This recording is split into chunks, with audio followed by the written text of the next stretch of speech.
opportunities to transform our economy in AI and fintech, society, renewable energy, and mobile technology. Collaborating in AI, shared challenges, renewable energy, and mobile technology, climate change, we can address infrastructure gaps, shared challenges, and public such as crisis.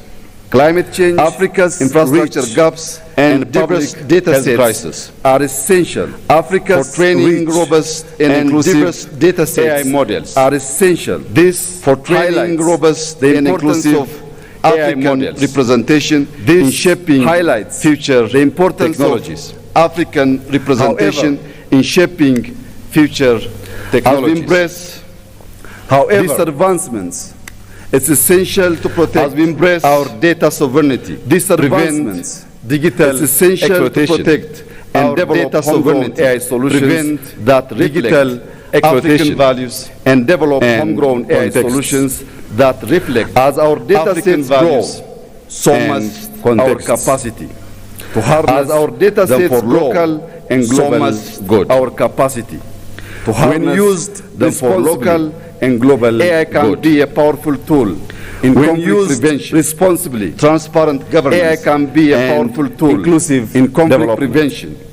Africa must actively participate inclusive in the global technology race to ensure Africa must actively participate competitive players in the global technology race to ensure landscape. We are competitive players ensuring in the benefit equitably from this technological while also ensuring we benefit equitably from this technological on global issues must grow furthermore stronger.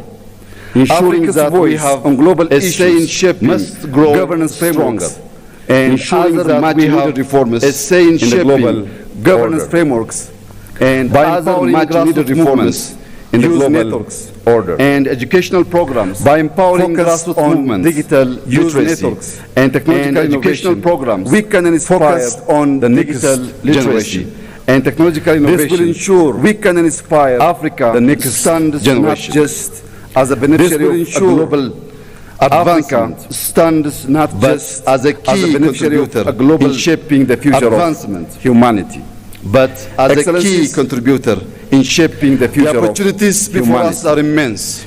Excellencies, Ethiopia the opportunities before us are immense. Guided by Ethiopia, a vision is determined democracy, sustainable guided economic growth, a vision of vibrant cultural heritage, democracy, social sustainable economic growth, and a deep commitment rich cultural heritage, social progress, and to realize commitment this goal to environmental, we have laid out a pragmatic roadmap. To realize this goal in the transformative principles we have laid out a pragmatic roadmap, rooted in the transformative principles translated as synergy is our guiding, loosely translated as it is a homegrown ideology that promotes guiding prosperity. It is a homegrown sovereignty ideology, security that promotes and national unity, sovereignty, at its core, security, and encourage national, social, and economic advancement. Celebrate core, diversity, and nurtures social and economic advancement. Grounded, celebrate Ethiopia's rich culture and nurtures spirituality, a spirit of community and values. Grounded in Ethiopia's rich culture, progress of the past spirituality 5 years. And building on the vision of Madama, on the progress Ethiopia of the past 5 years, remarkable and building on the vision of Madama. Despite Ethiopia has inheriting a nation deeply divided strides along ethnic lines, despite burdened by inheriting a nation deeply divided and along facing numerous internal challenges, burdened by we have moved forward and with facing numerous internal challenges. At the same time, we have moved forward, we navigated with a complex determination and ever-changing regional, at the same time, and international we navigated landscape. A complex and ever-changing regional to resilience and international landscape and cooperation. Yet we continue to move closer to the realization of our shared vision. We continue to move closer to the realization of our shared achievements speak for themselves. Allow me our achievements speak for themselves. We have reformed our political system, transforming into an inclusive multi-party political system that reflects transforming the diversity of an inclusive multi-party framework to deepen these reforms, the diversity and foster cohesion, our nation, reconciliation, and peace, to deepen these we are reforms and foster cohesion, and national reconciliation, and peace. On the economic front, we are undertaking we have built a national resilient dialogue and diverse on economy. the economic front.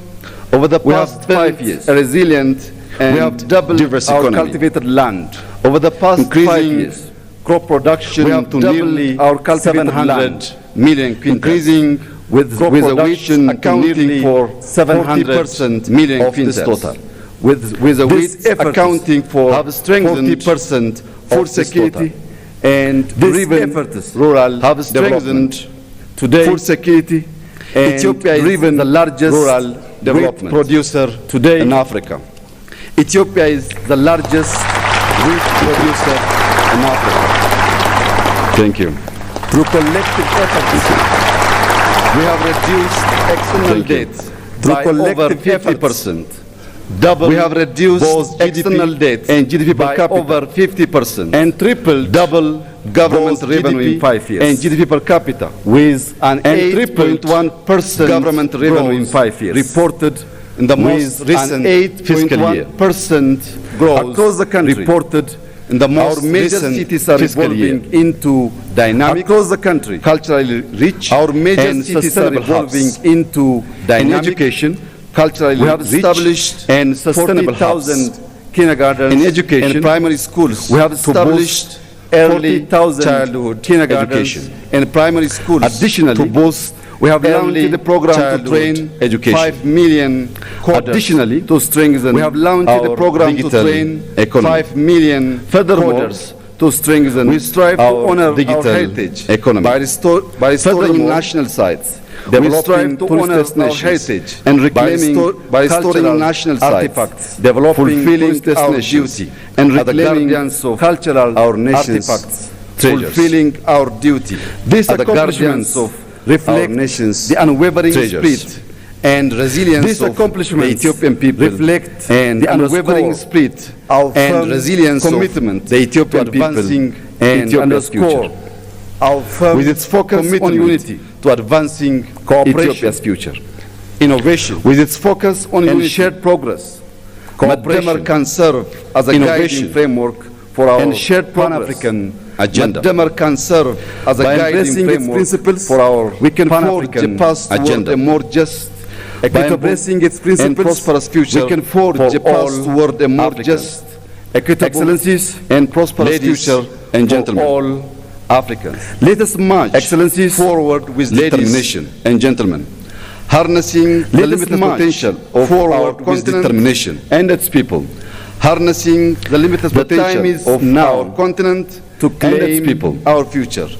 Build a legacy The time of is now equality to and claim prosperity, our future, and build a legacy secure of dignity equality for all, and prosperity. let us be And the generation that dignity unites for the all. continent and our Let us diaspora be in a shared the vision of generation that justice, unites prosperity, the continent and peace. and our diaspora To conclude, in a shared vision of justice, I prosperity, and peace. our outgoing To conclude, chairperson, I President thank Muhammad Ould, for his leadership outgoing chairperson, and representing President our Muhammad organization Ould, on the for his global leadership stage, and representing allow me to our also warmly organization congratulate on the global our newly stage. chairperson. President Allow me to Joe also Lorenzo, warmly congratulate and wish him success our during newly chairperson. his tenure. President I Joe would Lorenzo also like to and take wish a him moment success to during express his tenure. my heartfelt I would gratitude also like to to take His a moment Excellency to express Musa Faki my Mohammed heartfelt for his gratitude exemplary to His leadership Excellency as chairperson of the Musa African Faki Union Commission Mohammed over the past for his exemplary 8 years. leadership As chairperson of the African Union Commission over the past 8 years. Throughout his tenure, His Excellency Musa Faki has shown unwavering commitment to His Africa's Excellency Musa development, Faki has shown unwavering and commitment integration to Africa's significantly development, strengthening peace, the African Union's and role integration, in addressing the significantly continent's challenge. strengthening the African I also Union's role extend in addressing my the sincere continent's thanks challenge. to him For I being also steadfast extend my friend of sincere Ethiopia, thanks to him supporting us for not being only during our steadfast times of success, but friend also of Ethiopia, in our moments supporting of us difficulty. not only Thank during you, our my times brother. of success, but also in our moments of difficulty. Thank you, my brother. As we bid farewell to His Excellency Mr. Faki, It is with great pleasure as we bid that I farewell extend to His a warm Excellency Mr. welcome Faki, to our It incoming is with chairperson great of the pleasure African Union that I Commission, extend a here warm welcome in Ethiopia. to our I'm incoming confident chairperson that of the African under Union his Commission leadership will here continue to in make Ethiopia. great strides. I'm confident toward that under achieving his our leadership collective goals. will continue I to wish make him great every strides success during toward achieving his our mandate. collective goals. Thank you I wish for your him attention every and I success wish us all during a his fruitful mandate. summit. God bless Thank Ethiopia. you for your God bless attention and I Africa. wish us I all thank you. a fruitful summit. God bless Ethiopia. God bless Africa. I thank you.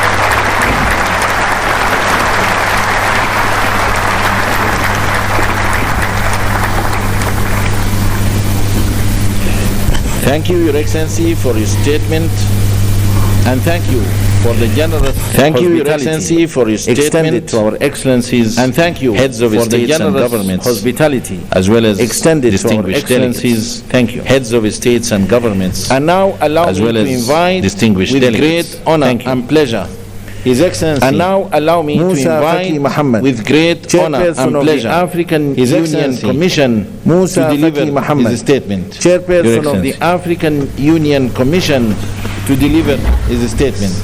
Your Excellency. Excellences, Monsieur Mohamed Ould Cheikh Al-Ghazouani, Président de la République islamique de Mauritanie, Président en exercice de l'Union africaine, Ould Cheikh Al-Ghazouani, Excellence Président de la République islamique de Mauritanie, Premier ministre, Président de l'exercice de l'Union africaine, Excellences, Mesdames et Messieurs les chefs d'État, Dr Abiy Ahmed, du gouvernement et des délégations, Premier ministre de la République d'Éthiopie, Monsieur Mahmoud Abbas, Excellences, Mesdames et Messieurs les chefs d'État de Palestine, du gouvernement et des délégations, ma très chère sœur, Excellence Monsieur Mahmoud Abbas, Mia, Premier Président de l'État de Palestine, Excellence Monsieur Antonio Guterres, sœur Ami, Secrétaire général des Nations Unies, Premier ministre, Mesdames et Messieurs les Barbados, Excellence Monsieur Antonio Guterres, Secrétaire général des Nations Unies, de la Commission de l'Union africaine, Mesdames et Messieurs les ministres, Madame la vice-présidente, Mesdames et Messieurs les commissaires, Mesdames et Messieurs les secrétaires généraux de l'Union africaine, exécutifs des communautés économiques régionales et des mécanismes régionaux, Mesdames et Messieurs les commissaires, Mesdames et Messieurs les chefs exécutifs des ordres généraux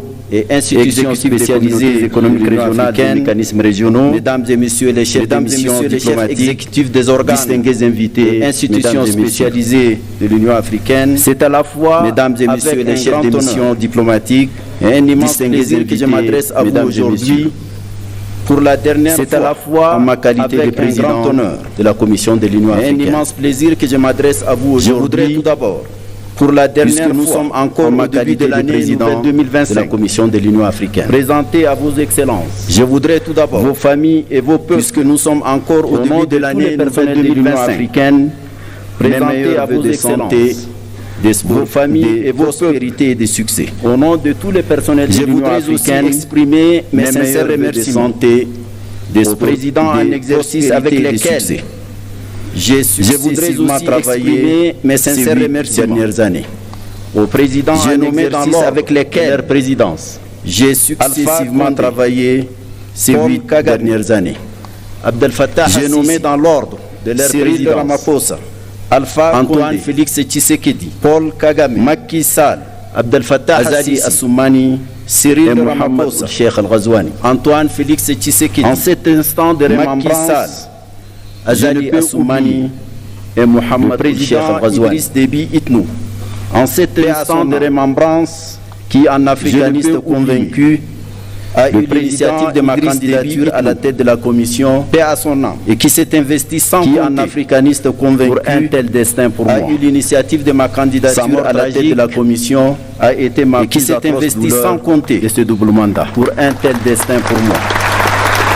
Sa mort tragique a été ma plus Excellence, Mesdames, Messieurs, de ce double mandat. 8 ans se sont écoulés depuis mon élection, fin janvier 2017, Excellence, président de la Commission de l'Union africaine.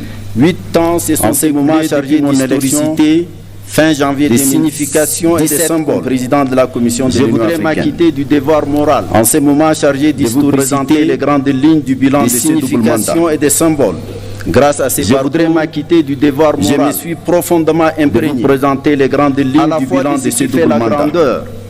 Et le rayonnement de notre continent, je me suis profondément imprégné à la fois de ce qui fait la grandeur ainsi que des pesanteurs et les rayonnements de notre continent ayant entraîné notre organisation continentale ainsi que des pesanteurs et des limites diverses et fantastiques ayant entraîné les rythmes de nos cadences. Une profonde fierté d'avoir visité au moins une fois et fantastique continent. Tous les 55 membres de notre union. J'éprouve une profonde fierté. L'opportunité que m'offre ce moment est historique. Tous les 55 membres de notre union. J'y tenterai de m'acquitter de la double opportunité que m'offre ce moment de rendre compte est historique et de m'interroger sur quelques problématiques. J'y tenterai de m'acquitter de la double obligation conscience qu'il ne faut absolument pas abuser de votre temps et de m'interroger sur quelques problématiques. Un rapport consolidé de notre bilan qu'il ne faut absolument pas abuser de votre temps ont été distribués si précieux, conformément à notre réglementation. Un rapport consolidé de notre bilan, Monsieur le Président, un rapport annuel ont été distribués. Les rapides et intenses bouleversements géopolitiques, Monsieur le Président, qui ont caractérisé le contexte international durant mes mandats et intenses bouleversements des manifestations à la fois qui ont caractérisé le contexte international. Durant mes mandats, la subite dégradation de la situation sanitaire à la fois consécutive au déclenchement de la COVID-19, c'est accompagné malheureusement de la situation sanitaire, d'importants chocs consécutifs au déclenchement de la COVID-19 et diplomatique. C'est accompagné malheureusement. Cela s'est traduit par une aggravation du poids de la turbulence économique et diplomatique. La baisse des flux d'investissement public et privé. Cela s'est traduit par une aggravation de certains conflits africains. De la baisse de l'affaissement du panafricanisme privé et des chaînes de solidarité et de la prégnance de certains conflits africains, d'obsolescence des institutions panafricanisme, des chaînes de solidarité africaines, des manifestations d'obsolescence des institutions africaines, de leadership en Afrique et même en Afrique, de la crise du multilatéralisme en matière de gouvernement mondial, de leadership en Afrique et même dans le monde. De la crise, la guerre russe du multilatéralisme post-seconde guerre mondiale en février 2022 est venue noircir davantage ces tableaux. La guerre russo-ukrainienne, une recomposition enclenchée en février 2022 est venue noircir davantage ces tableaux, qui a suscité une recomposition géopolitique mondiale, qui dans les imaginaires politiques évoque une ligne de fracture qui a suscité une forme de bipolarité. Des instituts dans les imaginaires politiques évoquent sur la réalité de la paix et de la coopération internationale. Des instituts ont empoisonné les esprits. Sur la soutenabilité de la paix et de la coopération internationale, les égoïsmes et le pragmatisme ont empoisonné les esprits. Les conséquences de cette guerre ont profondément affecté l'Afrique. Les égoïsmes et le pragmatisme mercantile céréalière. Les conséquences de cette guerre ont profondément affecté la Russie et l'Ukraine, qui importaient l'essentiel de sa consommation céréalière, alimentaire et sanitaire, et ses intrants agricoles de ces deux pays, la Russie et l'Ukraine, dont un bon nombre continue de souffrir de l'insécurité alimentaire et sanitaire structurelle, a plané sur bien de nos pays, dont un bon nombre continue de souffrir de leur fragilité structurelle. أصحاب الفخامة وفي الشرق الأوسط والمعالي فإن الشعب الفلسطيني الشقيق سيداتي وسادتي عانى ويعاني وفي الشرق الأوسط أبشع أنواع الظلم فإن الشعب الفلسطيني الشقيق عانى ويعاني والجائرة أنواع الظلم التي دمرت كل شيء في فلسطين وإن الحرب الفظيعة deprive these people التي دمرت of كل its شيء fundamental rights في فلسطين to independence, Gaza, peace, to deprive these people and to life of its fundamental rights to in an indescribable shame for the whole of mankind, and to life in an indescribable shame for the whole of mankind. In spite of all this, these valiant Palestinian people remain stoic, and the African Union remain firmly by the side. These valiant Palestinian people remain stoic, and the African Union remain firmly by the side of the Palestinian people.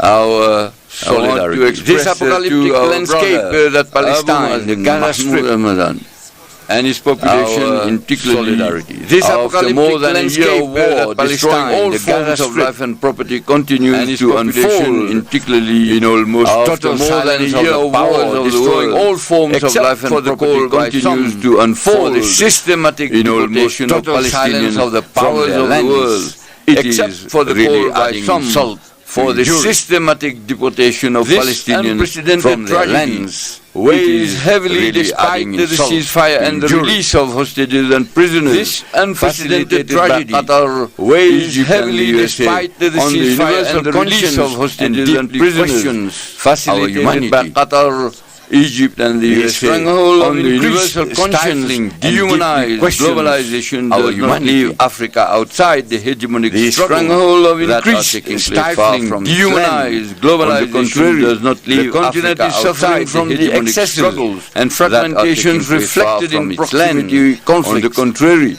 the continent is suffering from the excessive support from external powers reflected in warring proximity of the continent. The expansion of terrorism and violent extremism, support from the continuation of the devastating war in the Sudan, in Eastern Democratic terrorism and violent extremism, the divisions of the continuation of the devastating war in Sudan was signed and adopted yesterday, and I would like to congratulate the divisions of Libya, whose reconciliation charter was signed and adopted yesterday. And I would like to congratulate tensions of all kinds in the Sahel, in the Lake Chad Basin, in the Gulf of Guinea, in Mozambique, in the Horn of Africa, tensions of all kinds in the Sahel, in the Lake Chad Basin, in the Gulf of Guinea, in Mozambique, in the Horn of Africa, and the Great Lakes region. The flow of political, economic, environmental refugees and other internally displaced persons is exacerbating the already fragile economic, environmental refugees and other internally displaced persons. Is exacerbating the already fragile this seriously degraded and health and regional context that we have been facing over the past 8 years. It is this seriously degraded the global and regional context that we have been facing over the past 8 years. Government, ladies and gentlemen, the institutional reform of our union which began in 2017, aimed at establishing ladies and gentlemen, the institutional reform of our union which began in 2017, included in our strategy establishing this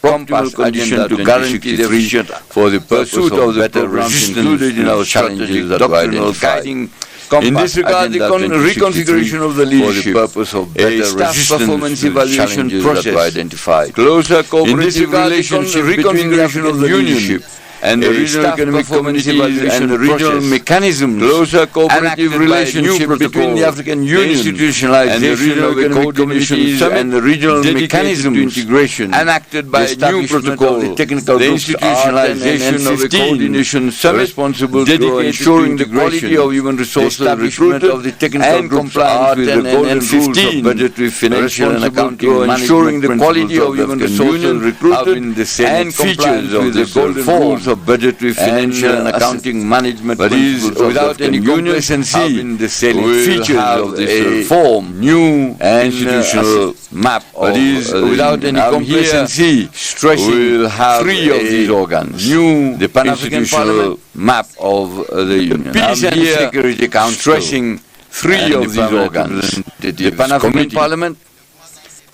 the Peace and Security Council, reform and with its shadows and committees, confirms its relevance and its reform is necessary progressive nature and deployed over the long term. Confirms its relevance and its perpetual adaptation of the progressive nature to the development over the long term of the world. It is a requirement for the perpetual adaptation of the structures of our union to the development for their remarkable efforts to move forward. I would like to thank President Paul Kagame and Mr. Chairman, Excellencies, ladies and gentlemen, for their remarkable efforts to move forward. An assessment of the first 10-year implementation plan of Agenda 2063 covering the period 2014 to 2023. An assessment of the first 10-year implementation plan of Agenda 2063 covering the period 2014 to 2023. It is crucial to learn the real lesson in our march and make the appropriate subsequent Africa that we want. In the field of health, it is crucial to learn the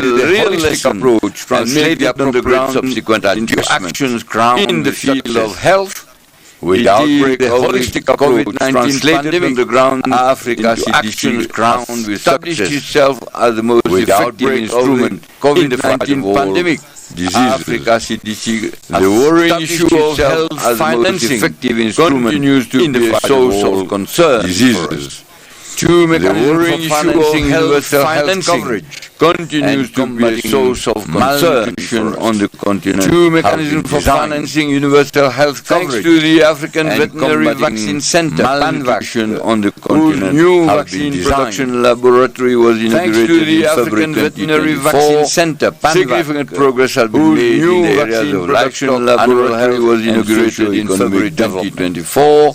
Significant progress has been made in the areas of livestock, animal health, has begun setting up its headquarters in Kigali and its activities on the launching pad. Medicines Agency AMA, the traditional medicine has benefited from the development of two activities on the launching pad.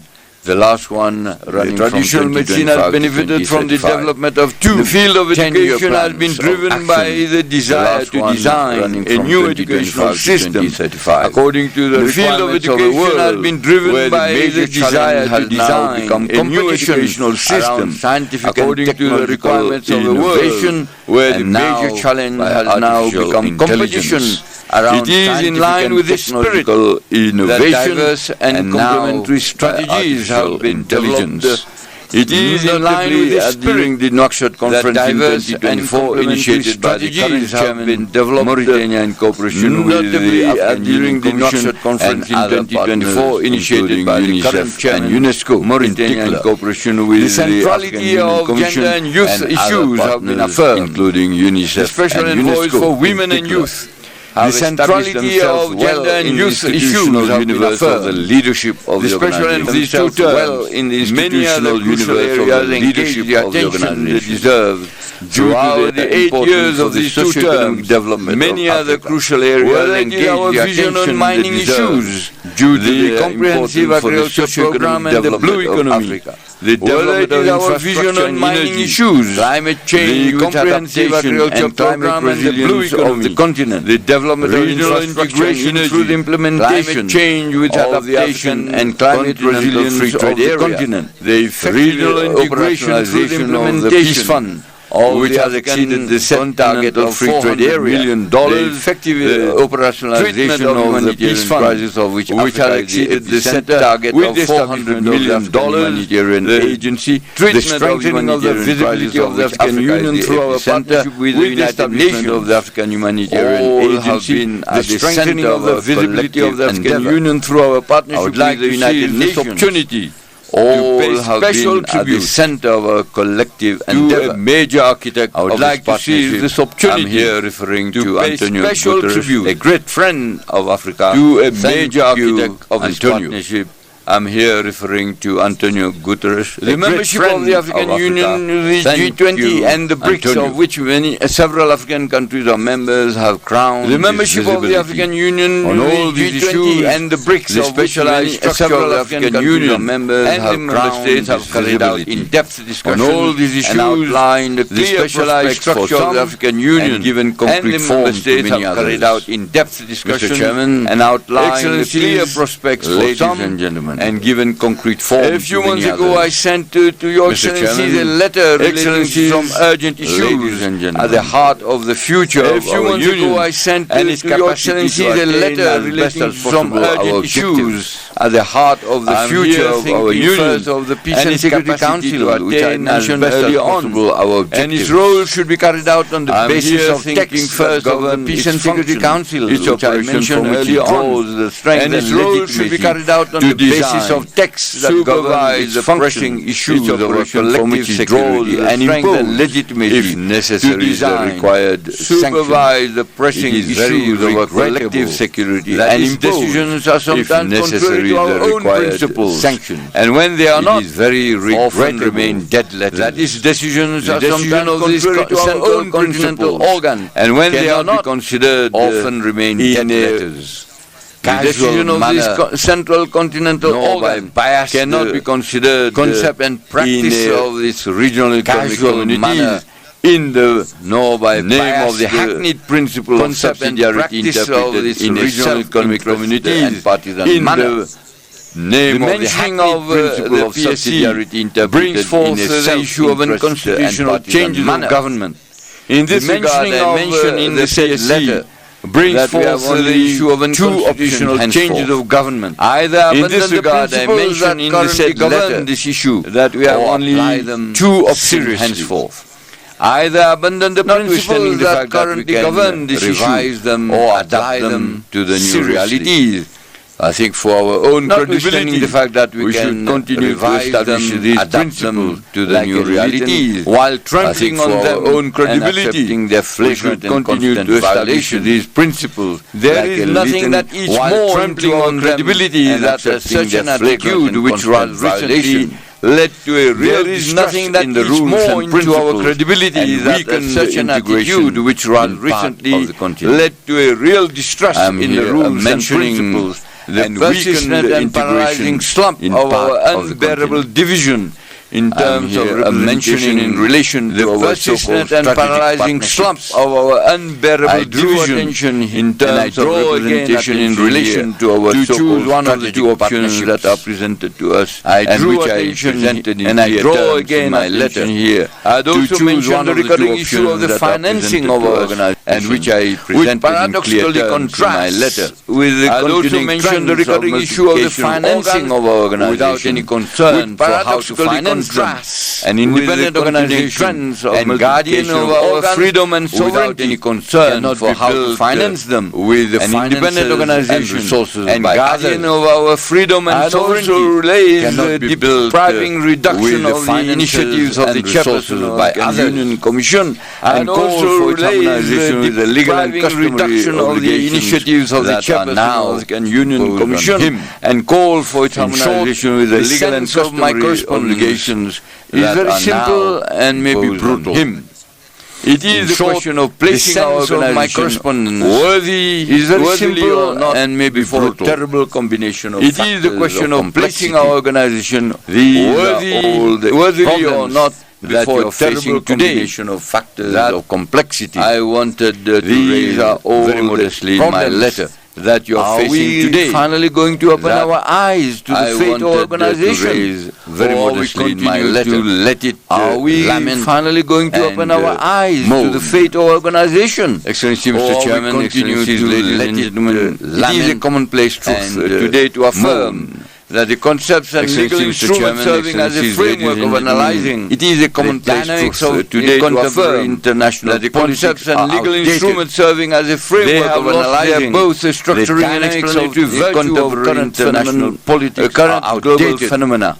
They have lost their both the structuring and explanatory virtue of current phenomena. They focus on the modalities global phenomena of a new such global economic and political governance. Explains why the debates they focus on the modalities for the advent of a new global imperatively throw itself into the battle to carve out its own place in the configuration currently being designed. Imperatively throw itself into the battle to carve out its own place in the configuration currently being designed. Courage. It is not easy. More generally, it will require real redemption for an awakening of the consciousness and conscience of the soul. More generally, Pan-Africanism. This will require real redemption for an awakening of the consciousness and conscience of the soul, of the pride of our Africanity, that of the commitment to our awareness of our Africanity, that of the rejection of our depersonalization, and our nihilist commitment to our Africanity, of our identity, that of the rejection of our depersonalization and our nihilistic servility of our identity. This is what our African youth are calling for us to do. They are the majority in all our states and are becoming increasingly demanding, are calling for. Their voices are resonating louder in all our states and are becoming increasingly demanding. Their voices are resonating louder, challenging us and putting us new forms of communication for being out of step with their youth are constantly challenging us and putting us on trial, open for being out of step with their policies and choices which are understanding of an Africa and that is interdependent open to itself. This solidarity has always been our lifeline in the fight against colonialism and apartheid and interdependence and the completion of our independence. This solidarity has always been our lifeline in the fight against colonialism and apartheid. Tribute to the memory of a great independence. This should bring something and pay tribute to the memory of a great combatant. This should bring something and galvanize our conscience in our minds and our intelligence to lead us to a more promising commendation. Should galvanize our consciences, our wills and our intelligence to lead us to a more promising commendation. There are no other new paths for our future than to listen and to give substance to the aspirations of our youth. I am leaving my office definitively in a few days. Mr. Chairman, Excellencies, ladies and gentlemen, I feel overwhelmed by a sweet feeling of freedom that allows me to say a few words. I confess that I feel overwhelmed by a sweet feeling of freedom that allows me to say a few words from the bottom of my heart. The first is a word of deep gratitude to Your Excellencies for the trust that you have placed in me. The first is a word of deep gratitude to Your Excellency, Chairperson of the African Union, for the trust that you have placed in me. You must rest assured that I have measured and I continue to measure all the dimensions of the trust and the heavy weight of subsequent gratitude, and I continue to measure all the dimensions of the trust and the heavy weight of subsequent gratitude and acknowledgement. In the other one, I'm thinking of our partners, especially those who have offered a sincere friendship, and in the other one, I'm thinking of our partners, especially those who have offered a sincere friendship and mutually beneficial cooperation. I am also thinking of you, President, here, to thank them all, those who have left us also for different reasons. I am also thinking of you, President, here, good and great things, who have left us also for different reasons, as far as possible. You have realized a certain ethic and a line of conduct that we have believed to be consistent with all, as far as possible. Please accept my certain ethic and a line of conduct of the African Union Commission to be consistent with the men and women. Please accept my full gratitude. In the members of the African Union Commission with diligence, dedication, discipline, and talent have worked in very often in the shadows that they deserve. With diligence, dedication, discipline, and talent, I would like to pay tribute to them. The third word relates to my own limitations. I wanted so much to do quickly, and word relates to my own limitations. To me, I know that I wanted everything so much to do quickly, and estimated the burden that you entrusted to me. I know that I have not done everything. I know that I estimated the burden of the task and the weight of the constraint. I know that I may have made mistakes. Maybe here and there I have weakened and made mistakes and missed opportunities to make mistakes. I would like maybe to here and there and ask forgiveness. I have weakened and made mistakes and missed opportunities to do an individual or collective harm. I would like to apologize and ask forgiveness. If my shortcomings have caused an individual or collective harm. The fourth word relates to my feelings at the moment.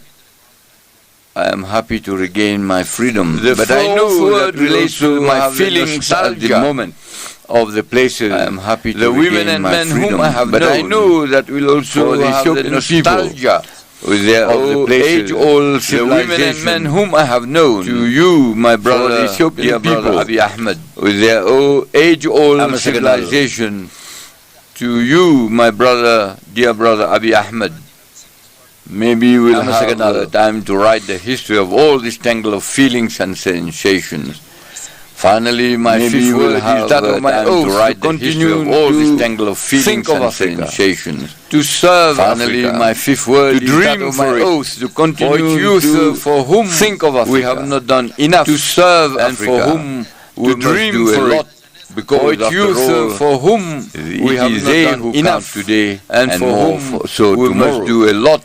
A final word to you, Mr. President. It is they who count today, and Mr. President, and more brother, so tomorrow. Sheikh Al-Ghazwani. A final word to you, Mr. President, how much I appreciated your close relations throughout your mandate. You have been a master of wisdom. How much I appreciated your close relations throughout your in all mandates. You have been a master of wisdom, civic-mindedness and loftiness, Mr. President, and dear brother João Lourenço. And I would like to stress to you that the quiet strength that you symbolize reassures me about the chairmanship of seriousness and substance. The quiet strength that you symbolize reassures me in particular about the chairmanship of seriousness and substance. Have an active thought. May you both in particular, for the great prisoner of the Sahel, of us, President Mohamed Bazoum, whose interminable detention is not justified. President Mohamed Bazoum, he must be released, whose interminable detention is not justified. I wish full success to our summit. I wish full success to our next leadership. I thank you. I wish full success to our summit. I wish full success to our next leadership. I thank you.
Thank you, Your Excellency. Thank you for your statement.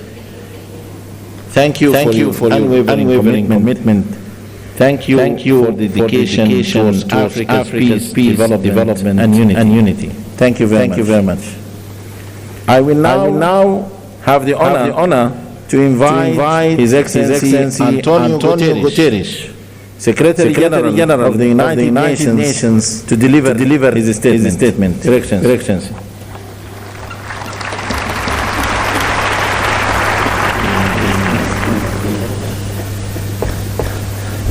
Monsieur le Président de l'Union africaine, The chairperson, protocol observed. President Mohamed Ould Ghazouani, thank you for your leadership in the outstanding exercise of your mandate. President João Lourenço, President John Lourenço, I commend you and I look forward for the opportunity to work with you as a new chair of the Union. I also want to give a very special expression of gratitude to the chairperson of the African Union Commission, Moussa Faki, for his years of strong and permanent commitment to multilateralism and impeccable cooperation with the United Nations. Cher Moussa,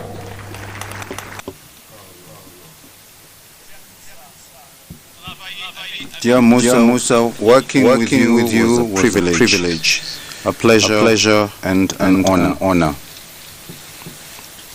Excellencies, the partnership between the African Union and the United Nations has never been stronger.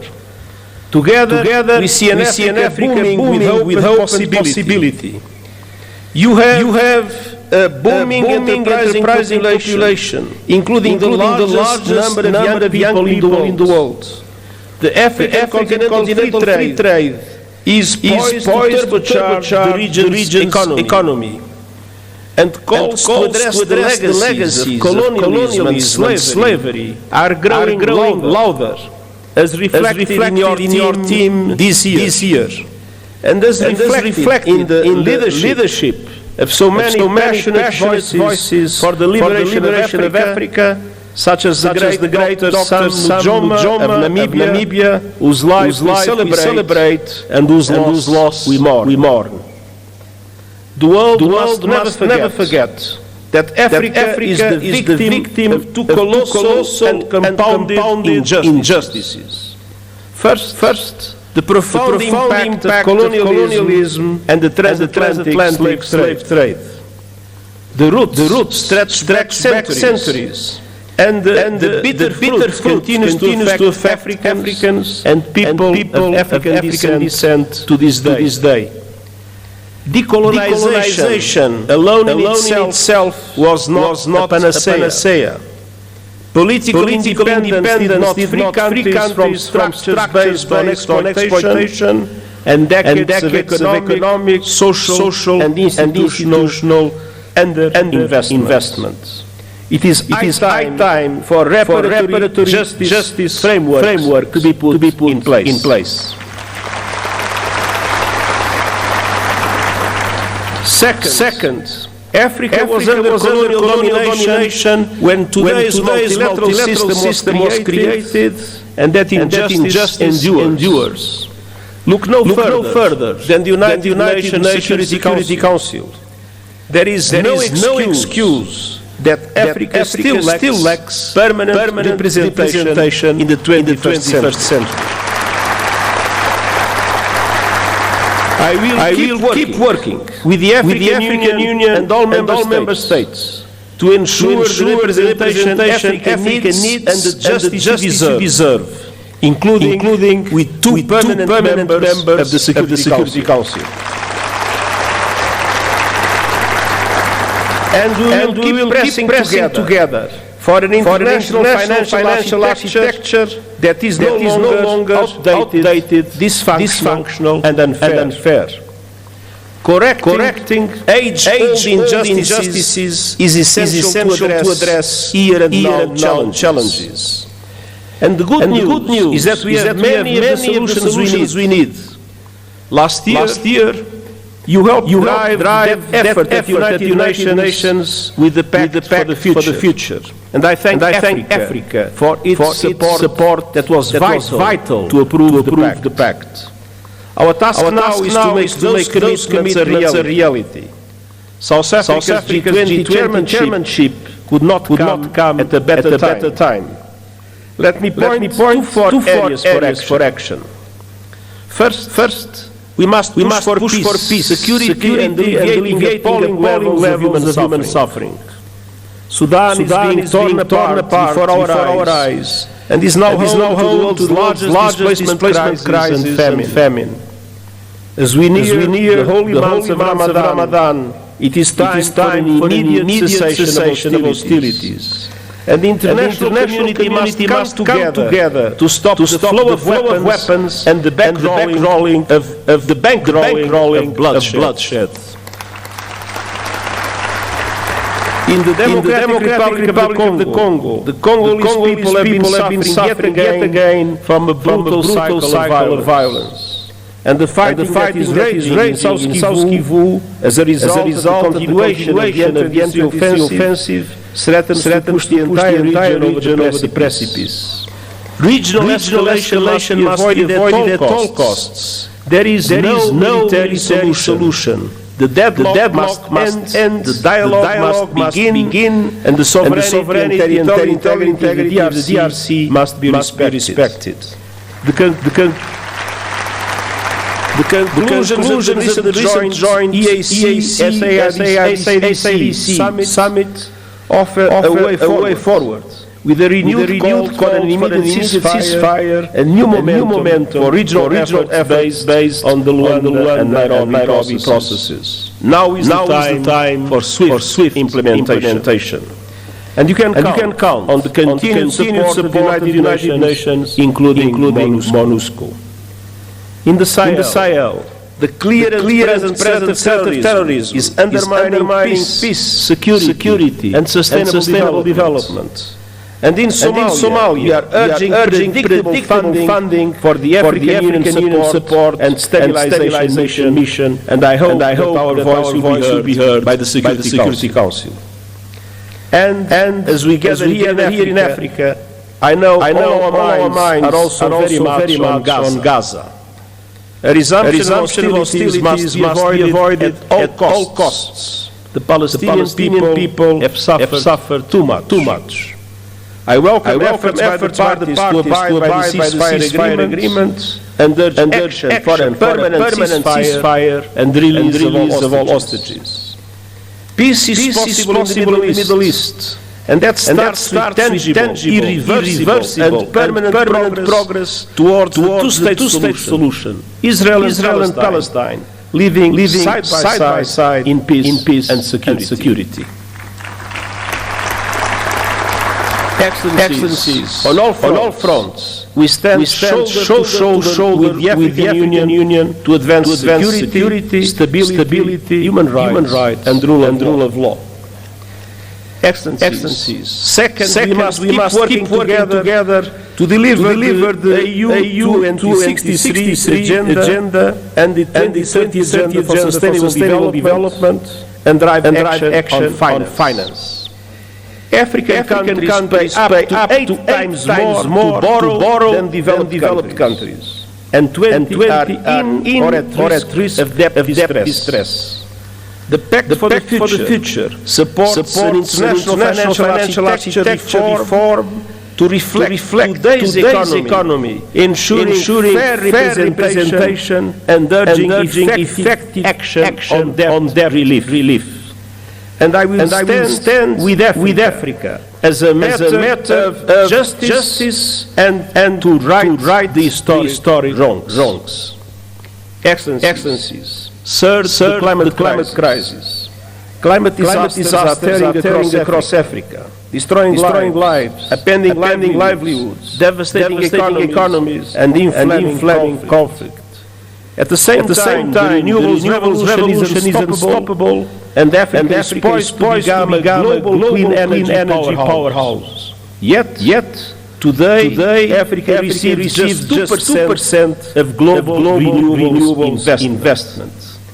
Realizing Africa's potential requires access to affordable finance, including by implementing the COP29 finance decision fully and on time, and supporting development of the roadmap to realize $1.3 trillion a year. Excellencies, Africa has contributed little to the climate crisis, yet is paying the price with record droughts, floods, and heat.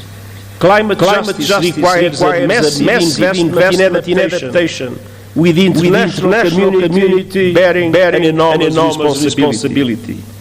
Developed countries must double adaptation finance, and countries must significantly boost the loss and damage funds. Allow me a note.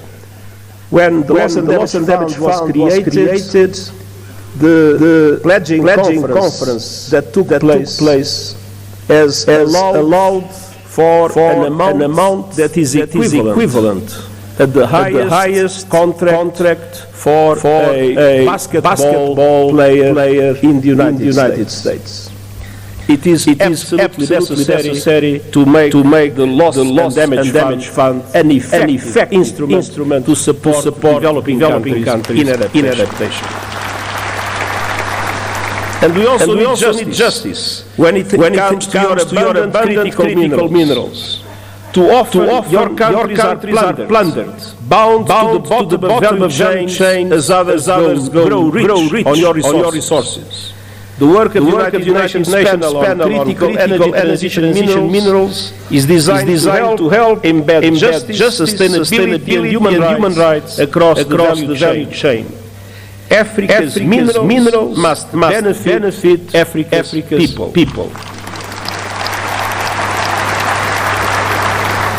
Excellencies, Finally, we need to act on the new technologies, including artificial intelligence. Almost two-thirds of all Africans have no reliable internet access. We have historic responsibility to ensure AI benefits humanity, not just a privilege for few.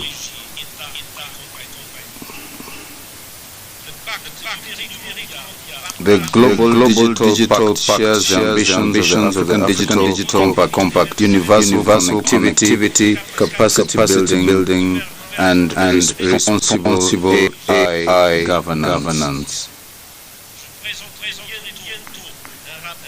I will share a model on capacity building so as to assist the global South to use AI for the common good.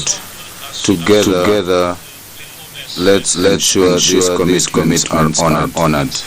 Excellencies. The United Nations and the African Union stand united in our determination to deliver justice for your continent leaving behind. We have much to build upon. So together, let's make commitments reality. And once again, let me say something in my mother tongue, and say one voice, Viva Africa.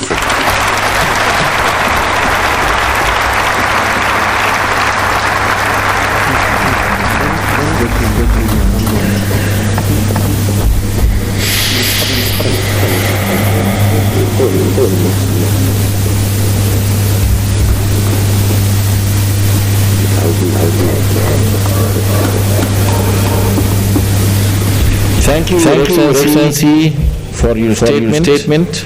We highly appreciate your leadership in strengthening the African Union United Nations partnership. Thank you. As-Sayyidat wa Sada, ladies and gentlemen, Excellencies, I'm very happy and honored to welcome today his تفضلوا مشكورين بإلقاء كلمتكم. of the state of Palestine. You have the floor, Excellency.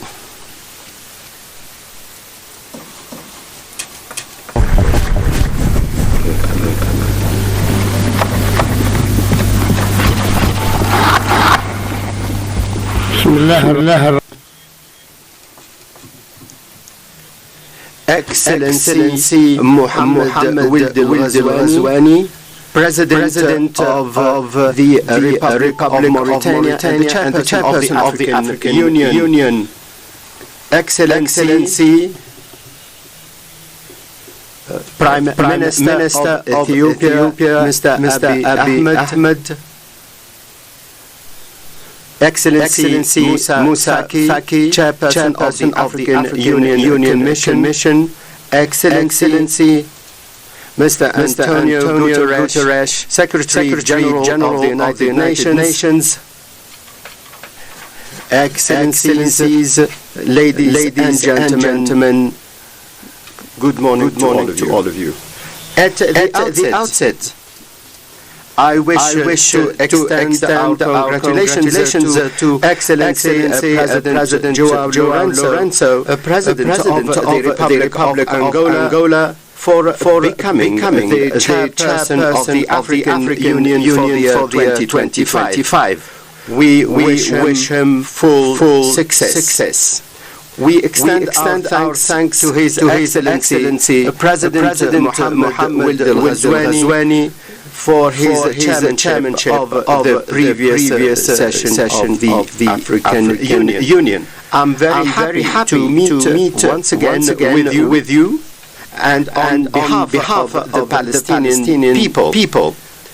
who have a great deal of esteem to the people and the leaders of African states. We are proud of our friendship with them. They have always provided to us faithful support to our just struggle for freedom and independence. Heads of state and delegation. At the time when we are working with countries in the world and international organizations to consolidate the ceasefire and provide more humanitarian assistance.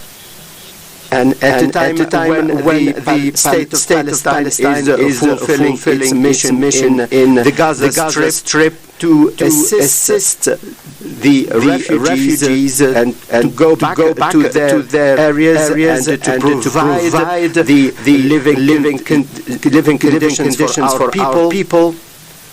And to as we are preparing for the reconstruction, we hear calls for deporting our people from their lands and affecting the sovereignty of other countries. These calls are meant to distract the world from the war crimes and the genocide and the destruction in Gaza. In addition to the crimes of colonization and the settlers grab land and annexation. In addition to attacks against holy shrines in the occupied territories and Jerusalem. These are carried out by the forces of occupation and the gangs of settlers. The aim is to destroy the possibility of a two-state solution for the Palestinian cause. Today, more than 2,300,000 people live in Gaza, including 1,500,000 refugees. 1,500,000 refugees who were forced to leave their country in 1948. They suffered from more than 50 massacres by the terrorist Zionist gangs. The only place they can go back to is the only place that they can go back to is their cities and villages from which they were expelled during the Nakba. Implementation of UN Resolution 1994. Which calls for the return of Palestinian refugees to the cities and the villages from which they were deported, and that they would be compensated for the harm they suffered.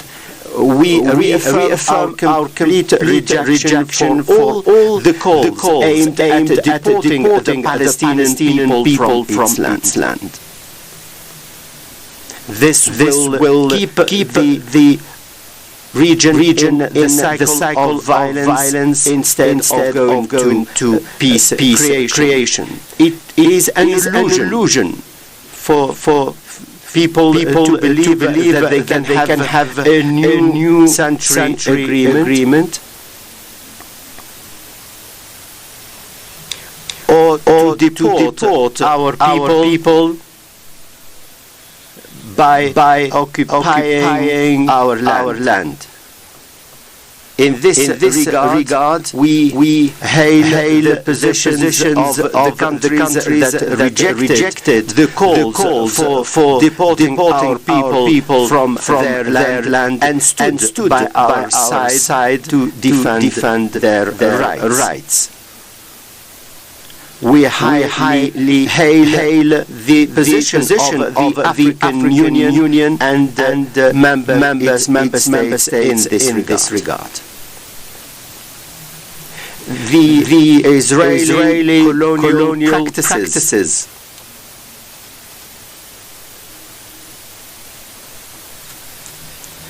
the Israeli colonial practices mean that we need to have urgent action by the international community and the Security Council before the forces of radicalism disseminate to kill the two-state solution.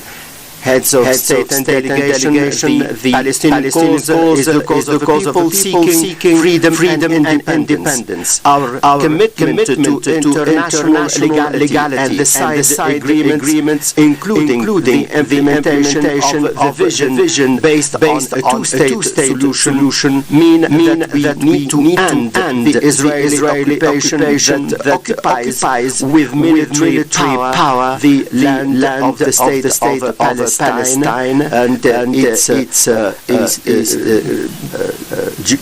Al-Quds, the eastern part of Al-Quds. There is the UN Resolution 338, also UN Resolution 242, and the Arab Peace Initiative, whose aim is to enable the people of the region to live in peace and security. All of this in implementation of the consultative opinion of the International Court of Justice, which has stipulated the illegality of occupation and that it should be ended in 12 months. This was decided by the International Court of Justice.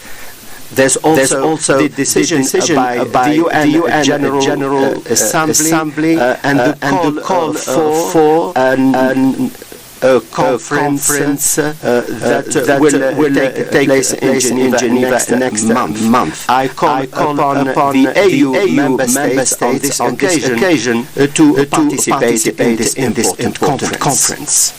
Heads of government and delegation, the achievement of peace and security requires from all of us to effectively participate in the global alliance to implement the two-state solution and to support the International Conference for Peace that will take place in the United Nations by the middle of next June under the dual chairmanship of the Kingdom of Saudi Arabia and France.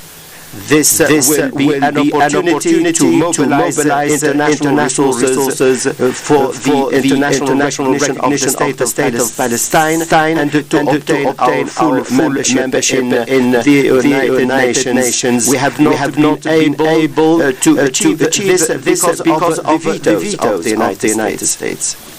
Our aim is to implement the two-state solution based on international legality. The holding of the AU summit and the theme of justice through compensation reflects your authentic commitment to justice as a universal human value. It is a commitment whose echoes are seen in your continuous support to the Palestinian people who are still suffering from the last form of colonization in the world.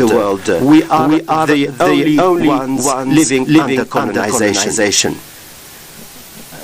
You lived under this colonization, but you were liberated. Finally, we reiterate our thanks to the African Union and the member states for their continued support to the struggle of the Palestinian people to cherish their freedom and independence. And we wish your summit full success and more prosperity for the African people and their free people. Thank you very much for your attention.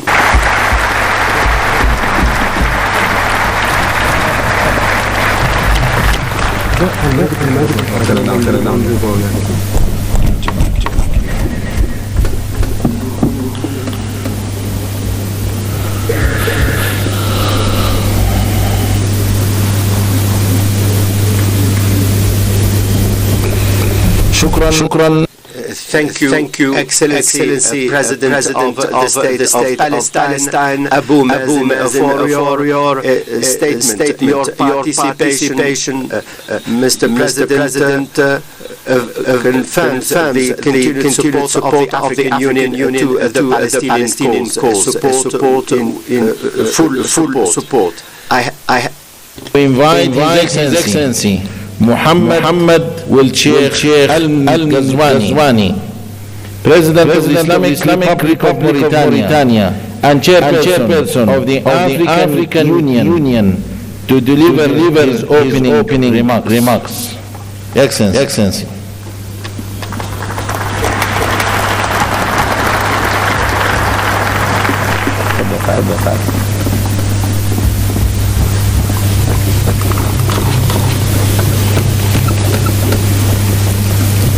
بسم الله الرحمن الرحيم والصلاة على سيدنا محمد. أصحاب الفخامة Excellencies, heads of state and government, Excellency Abiy Ahmed, Minister of the Federal Republic of Ethiopia,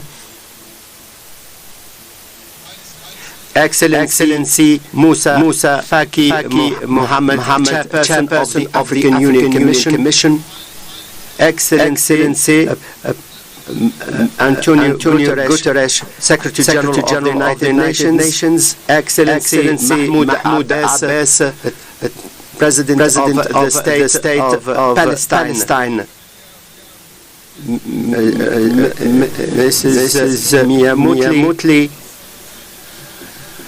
heads of government and delegation, Excellencies, Ministers, Ambassadors, dear guests.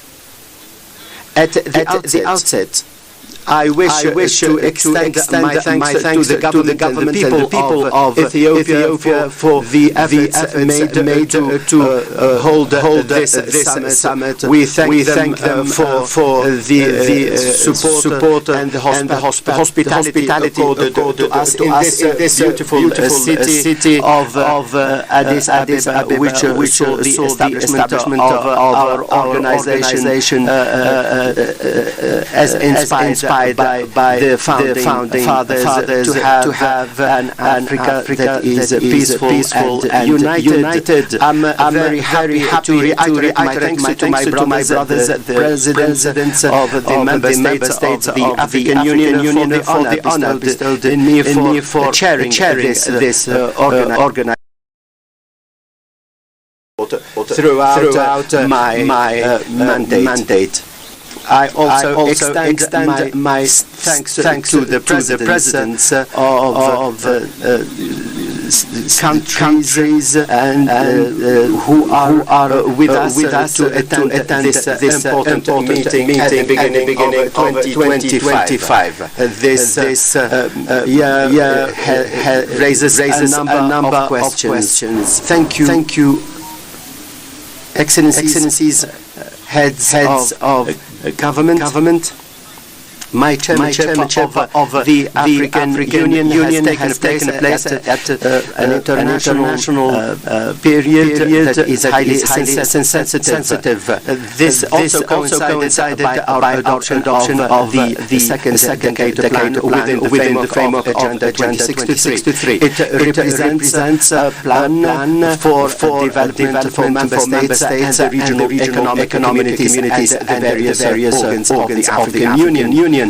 By adopting this decade plan, we can see our solid commitment to meet the aspirations of our people to have the Africa that we all want, in spite of the obstacles and in spite of all the challenges. And these challenges are tremendous. when I became the chairperson of the African Union, I was fully aware of the volume of the commitment and the responsibility. Today, our world is witnessing various crises. These are crises where we have more areas of conflict, and tensions have jeopardized relations between countries. They have also jeopardized the values on which the world system has been established since the Second World War. After a particular period of the development of international organizations and our belief in a more just world, the references went back and hopes collapsed. And now there is a revision of the international system in a way and that the contours are not clear. For a number of years, unfortunately, bloodshed continues. Many people found themselves in difficult humanitarian situations. The world has witnessed a level of violence unprecedented since the Second World War.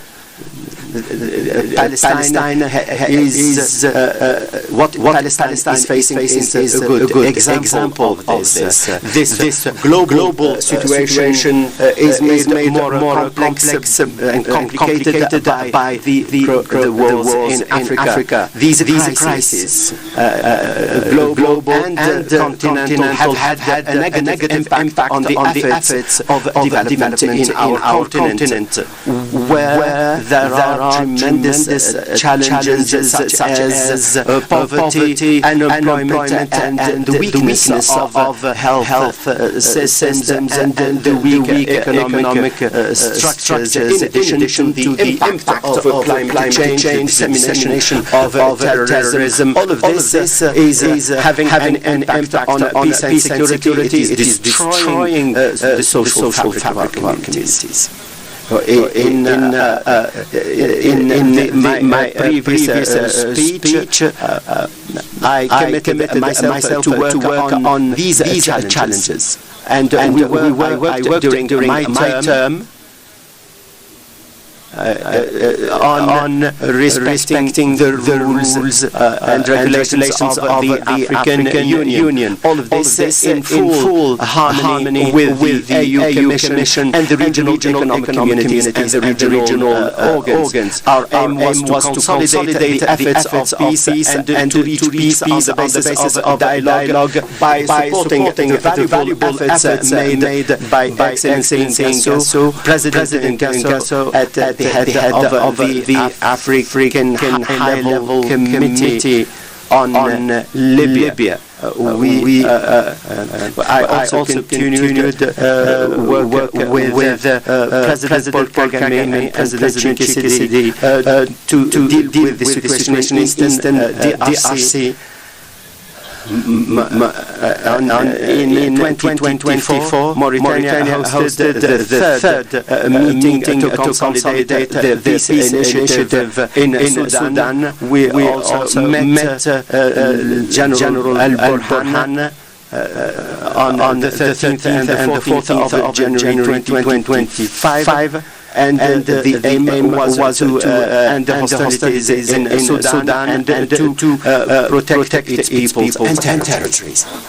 In spite of the efforts made by the Union and the regional economic communities and the member states, the establishment of comprehensive peace in our continent remains to be achieved.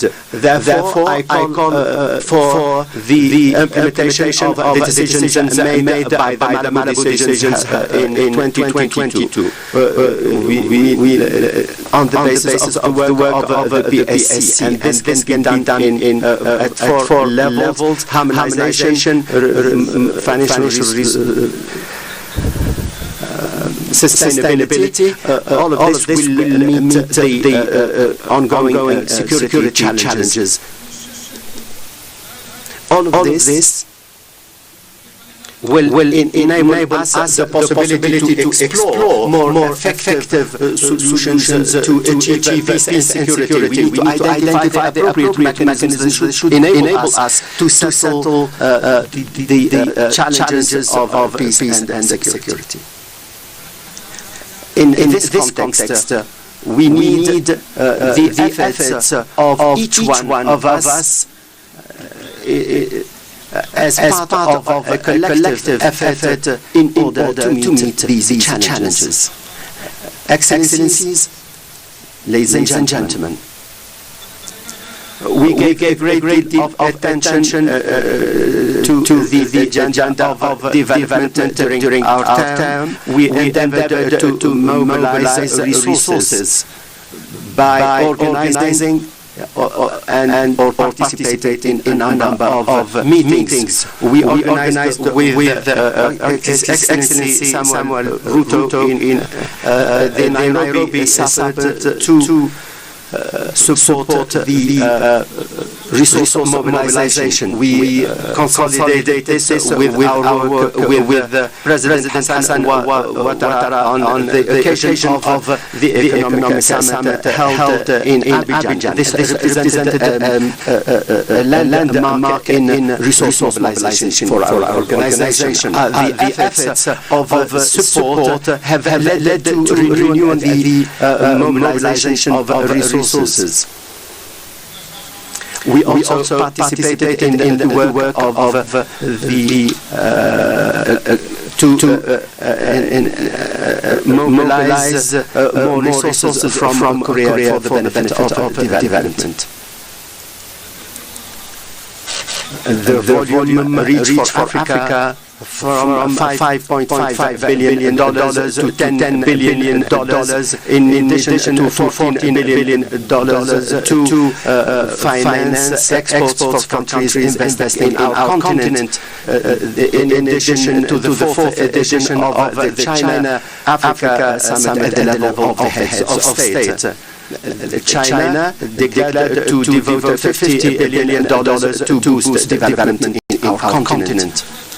In addition to the efforts made for resource mobilization, we endeavored during our participation in the 7th meeting in Italy and the BRICS meeting in Russia in October. Also in our meeting in Brazil in November 2024, in addition to other events, we endeavored to solve the problem of debt by promoting development. We also called for the review of the support and we called for establishing a new charter for financing development that would be more flexible and sustainable and would lead to the mobilization of resources that are commensurate with development. We also called for a better implementation of plans by the multi-party financial organizations for the benefit of development and for to implement our international agenda. In addition to resource mobilization, in order to promote development, we endeavored to turn our resources into an effective and sustainable development that can meet the faced challenges. These challenges have been worsened by the various crises. In this context, and in line with what was indicated, we called for a more flexibility to enable people to access education. In line with the theme for last year, we had this meeting in Mauritania in collaboration with the African Union. A continental meeting on education and the employment of youths. This meeting was held in Nouakchott. The aim was to integrate youth and employment and to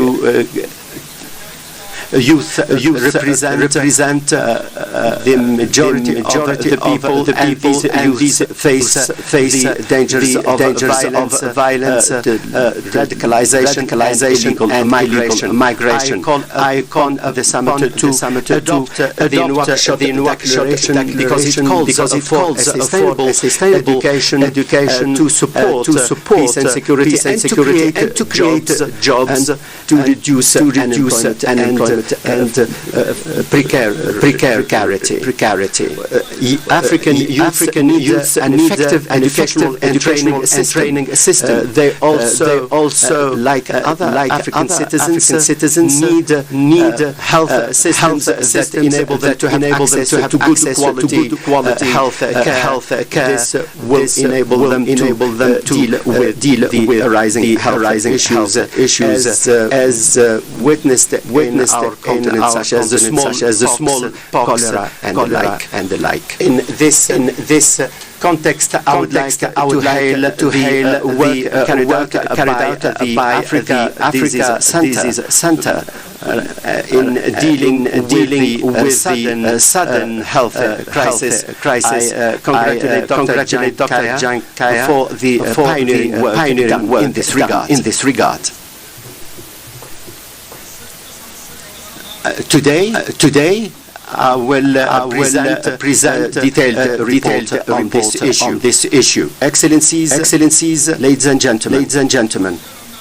In line with the declaration on food security and the following, we held two exceptional meetings to consolidate the agricultural systems. The first meeting was held in Nairobi, May 2024. It dealt with soil and the use of fertilizers. And in January 5, there was also a meeting in Kampala to develop flexible agricultural systems, a strategy and action plan adopted in order to promote comprehensive development for the years starting 2026. I invite the summit to adopt the declaration and the action plan applies to the declaration of Nairobi. The aim is to promote investment and develop agricultural industries. With a particular focus on industry requires that we need to have energy that is sufficient and at an acceptable cost. We held in Dar es Salaam with Her Excellency Samia Sulhu and in coordination with the African Bank and the World Bank. Last January we held the African Summit on energy. In order to promote access to electricity for millions of Africans in sub-Saharan countries, there were a number of energy pledges. In this regard, I call for extending our congratulations to the President of the African Development Bank and the President of the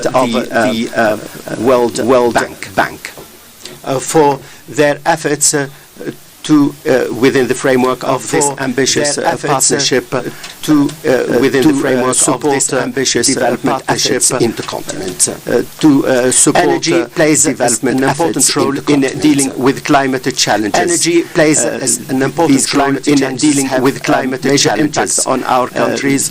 These climate challenges have global major impact on our countries. We need the issue of global warming, and we need to deploy more transformation on your behalf during the multi-party meeting during the 29th session of the multi-party meeting held on climate change in 2024-29. We called in the need for the international community to fulfill its commitment and to assist the international community to negative impact commitment and to assist in dealing with the negative impact of climate change. The achievement, ladies and gentlemen, the second action plan to implement Agenda 2063 closely related to Agenda 2063 coordination between the AU and the regional economic communities. Coordination between the AU and the regional economic communities.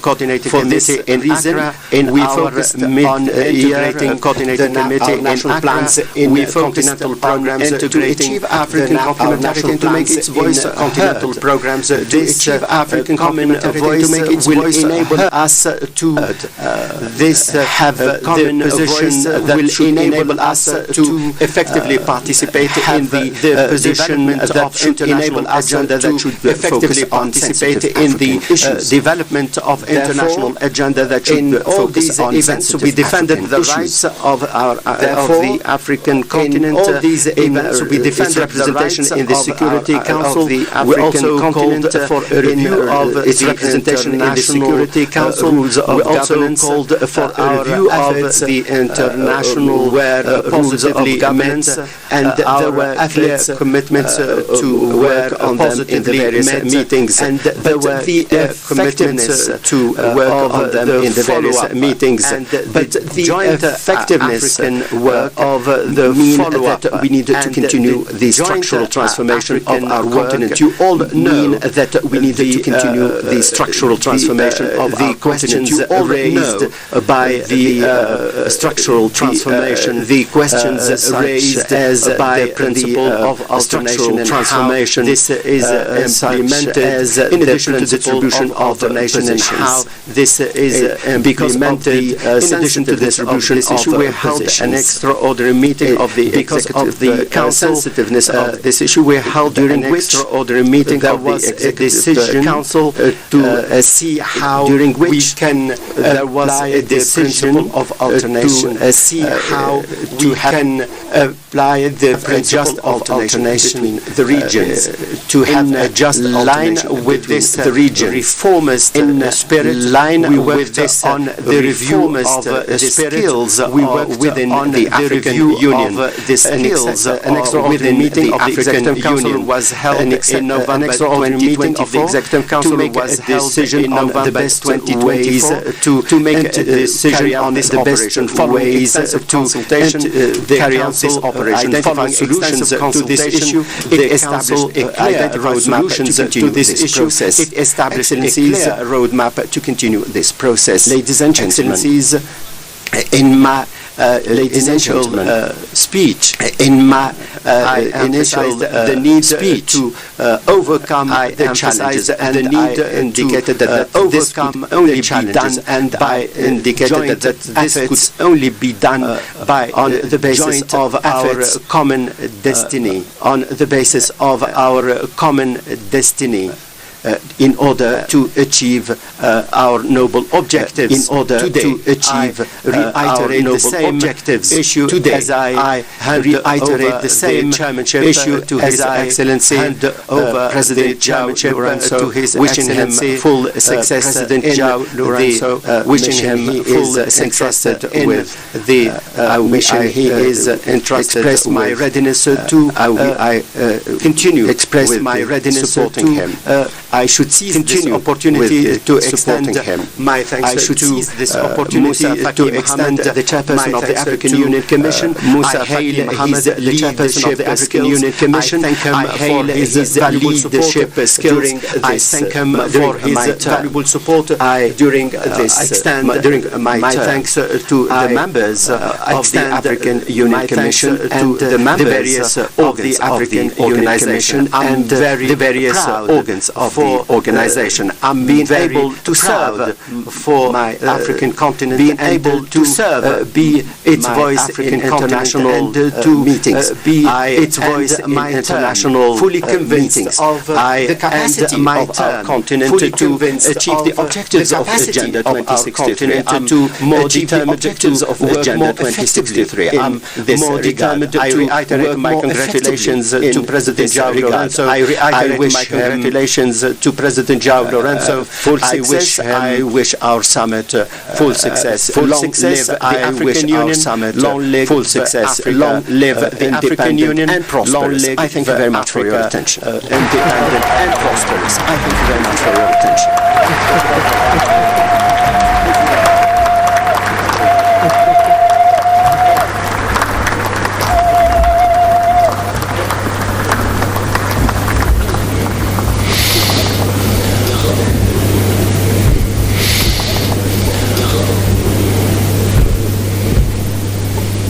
شكرا فخامة الرئيس. Thank you very much, شكرا فخامة الرئيس.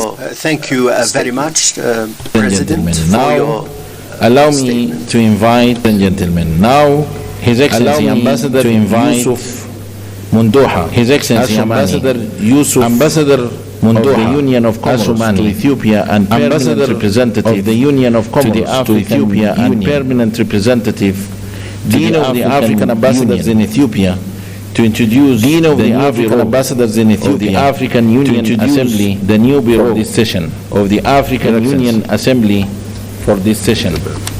Your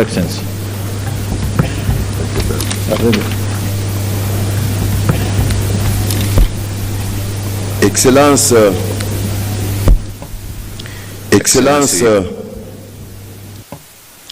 Excellency Hamid Al-Ghazani, current Al-Ghazani of the African Union, President of the President of the Islamic Republic of Mauritania, and the President of the Islamic Republic of Mauritania, Abiy Ahmed, Your Excellency, Prime Minister of the Federal Abiy Ahmed Democratic Republic of Ethiopia, Prime Minister of the Federal Democratic Republic of Ethiopia, Your Excellency, Excellencies, ladies, Your Excellency and gentlemen, heads, Excellencies, state and government of the African Union, and gentlemen, heads of state and government of the African Union, State Mahmoud Abbas, Your Excellency of the State of Palestine, Your Excellency President of the State of Palestine, Your Excellency, the Vice President of Barbados, Prime Minister of President Barbados, Prime Minister of Barbados, Your Excellency Antonio Guterres, Your Excellency Antonio, the Secretary General of the United Nations, Your Excellency Secretary General of the United Nations, Your Excellency Musa Faki Mahamat, Chairperson of the African Union Commission, Chairperson of the African Union Commission, Your Excellency Deputy Secretary General of the Excellency League, Deputy Secretary General of the Arab League of States, heads of delegations, heads, excellencies of delegations, ambassadors, excellencies, permanent representatives, ambassadors, observers of states, permanent representatives and observers of excellencies, commissioners, excellencies, commissioners, excellencies, heads of African Union organs, excellencies, heads, invited African Union organs, all protocols observed, invited guests, all protocols observed, assalamu alaikum, of introducing the honor, the Bureau of introducing the conference for 2025 pursuant to Article 2025 of the Rules of Procedure of the Conference, Article 16 of the Rules of Procedure of the Conference. The Bureau is as follows. The Bureau is as follows. The Republic Chair of Angola, Southern Republic of Angola, Southern Region. First Vice Chair. First, the Republic Vice of Chair. Burundi, the Republic of Burundi Region. Second Vice Chair. Central Region, the Republic of Ghana. Vice Chair. Western, the Republic of Ghana. Western Region, Vice Chair. Third Vice Chair, Jamhuri ya Muungano wa Tanzania, Jamhuri ya Muungano wa Tanzania, Eastern Region, apologies, Eastern Region, Rapporteur, apologies, Rapporteur, the Islamic Republic of Mauritania, the Islamic Republic of Mauritania, Northern Region, which is submitted for your approval. Thank you, Excellencies. Which is submitted for your approval. Thank you, Your Excellency, and congratulations for the new elected bureau. Thank you, Your Excellency, and congratulations. I have the honor now to invite Excellency Muhammad Wuld Sheikh Al-Ghazwani, President of the Islamic Republic of Mauritania, Excellency, to deliver Muhammad Wuld Sheikh Al-Ghazwani, Your Excellency, President of the Islamic Republic of Mauritania, to deliver his handover speech. Your Excellency, please. Je voudrais remercier mes chers collègues. I wish to thank my peers. Je voudrais remercier mes chers collègues. I wish to thank for having elected me as my head secretary of the African Union as president for having elected me as the head 2024-2020 of the African Union. Together as we have worked the period 2024-2020 integration agenda on the continent. Together we have worked.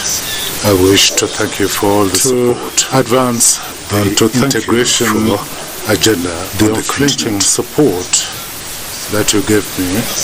I wish to thank you for all the support of Mauritania and to thank you and the entire continent. The unflinching support that you gave me, task contributing to the success. I will now call upon Mauritania and the entire continent in pursuing this to hand over the baton. Task. I will now hand the baton my brother and I wish him success. President John in this endeavor. Thank you. To hand over the Thank you, Your Excellency.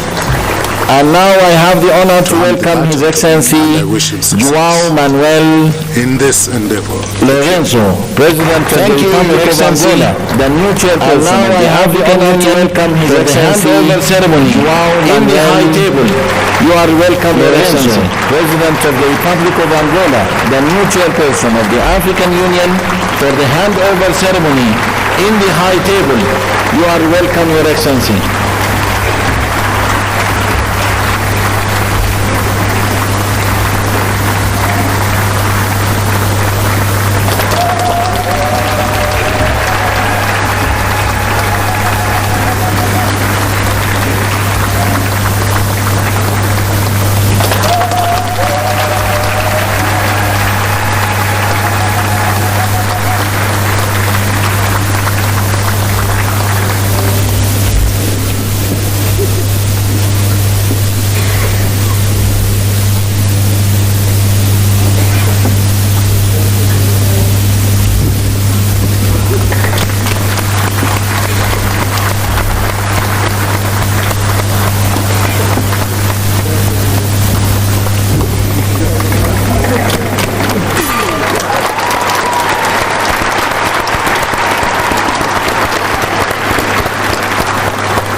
Congratulations, Your Excellency.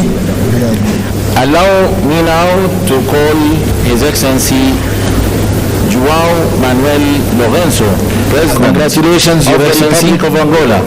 Allow me now to African Union, His Excellency, deliver his acceptance Manuel speech. Lorenzo, President of the Republic of Angola, Chairperson of the African Union, to deliver his acceptance speech. Your Excellency.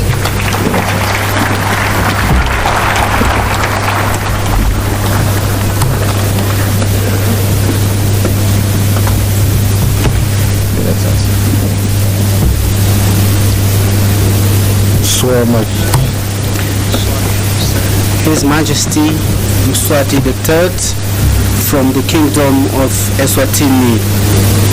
Your Majesty Letsi III from the Majesty of Lesotho, Mswati III, Your Excellency from the Kingdom of Eswatini, President of the Islamic Republic of Mauritania, and the outgoing King President Lesotho of the African Excellencies, Gazwani, of states and government of the Islamic Republic of Mauritania, Abiy and the outgoing President of Prime Minister of the African Excellencies, heads of states and government, Federal Republic of Ethiopia, Excellency Abiy Antonio Guterres, Secretary General of the United Nations, Democratic and Federal Republic of Ethiopia, Excellency heads of states and government, Guterres, Secretary General of United Nations, Musa Faki Mohammed, representative of the African heads of states and government, members, Excellencies, Musa Faki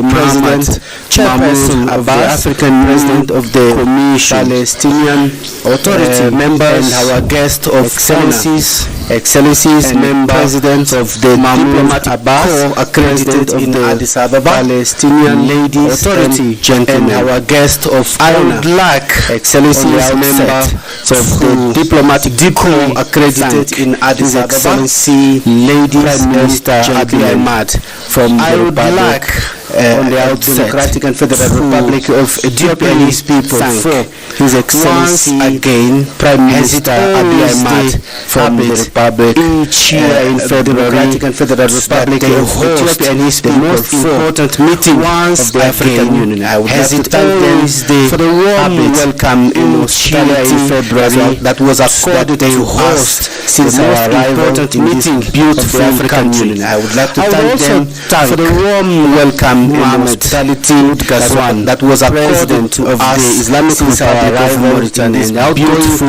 country of the African Union for the Mohammed proactive way president of the Islamic Republic of Mauritania and our organization during the African Union for the way we were able to carry out through dynamic and proactive actions that contributed to the achievement of the main objective defined by our organization out the last year that just ended, actions, and we also contributed to the achievement of the main objective that are strong defined by our organization quality education last year African that just ended, and we also taking into account the better performance of our continent that are strong to allow stage quality education for objective African citizens 2063 of the African Union, better performance of our continent at the global stage, United Nations, the objectives of the agenda you are leaving us great of the African Union. It's upon us agenda 2030 of the United Nations, and excellencies you are leaving us a great legacy for us, and now to continue to work and support and capitalize on you as well as the support of living the other African countries, so that Angola can also undertake a presidency as well as the support of all the level of our expectation, so that Angola can also undertake a presidency for the achievement of the development of our expectations, countries that together with the achievement of Agenda 2063 for the achievement of the development of Africa of our countries, together with the achievement of Agenda 2063 in all our efforts, all the African countries that Africa, especially that we southern region, for the trust entrusted to us in order to also address in 20 the African countries, the African Union, especially at a time when our continent is faced with major challenges in order to lead to peace and security, which are a blockage at a time when our continent is faced to under major challenges for the development to peace and security nations, which are a blockage to many initiatives and actions that we want to undertake, is assuming the development of our nations, of leading the destiny of our continent in the coming 12 months. That Angola is assuming to look attentively to the African problems of African Africa anywhere of our continent in the coming 12 months. But we are going to look attentively to the African security problems of Africa and the nation. We are going to contribute with our experience by member states of our economic finding social policies, peace and security, progress for the implementation by member states of our economic policies. This is very important for us to promote the progress that we are assuming the chairship continent of the African Union. This is very important for us. At the time we are also celebrating the chairship of our independence, national independence in 2025. At the time we are also celebrating 50 years of our independence, national independence. Many issues will be discussed, ladies, that are very important for our continent. Out this conference, working framework of the African Union will be discussed that are very important for our continent, related to justice for African working framework of the African Union, and the operationalization reparation issue, which is the related to justice for African and people of African theme that Angola to reparation, which is chairship, which is related for building infrastructure as a factor for development Angola for Africa. Also chose for its chairship, which is related to the building infrastructure as a communication channel and Africa, channel of dialogue with our partners. If combined, will make us can allow us to build a communication channel of cooperating channel of dialogue with our partners. Africa that is industrialized, that is going to win over anger of cooperating and unemployment, developed and reducing Africa probability of industrialized, that is going to win over anger, migration, and unemployment. We will have reducing the probability of armed all these conflict aspects and illegal immigration for development. We will have that is going to take place to address civilian all these Spain aspects in our fourth conference June for development July that is going to take place, and we believe this is a historical opportunity to redefine the rules for July this year.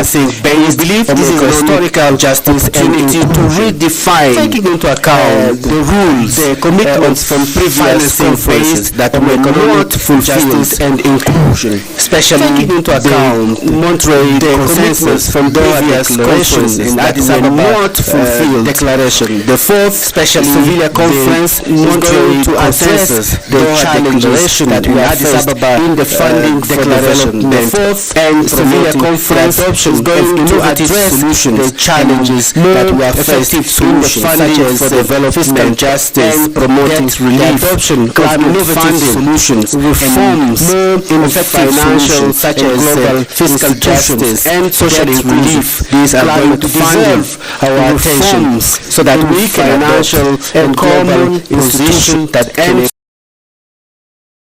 social inclusion countries are going to deserve its influence attention so that we can adopt and the common position that can ensure of the continent to reinforce its influence sustainable global governance and the achievement of these objectives is going to create synergies that are sustainable development of our continent. The achievement of these objectives is going to create synergies that are going technology and other aspects that are going to bring benefits, trade for more cultural exchange involved, and technology and other aspects that are going to bring benefits, objectives that we aim for our countries involved.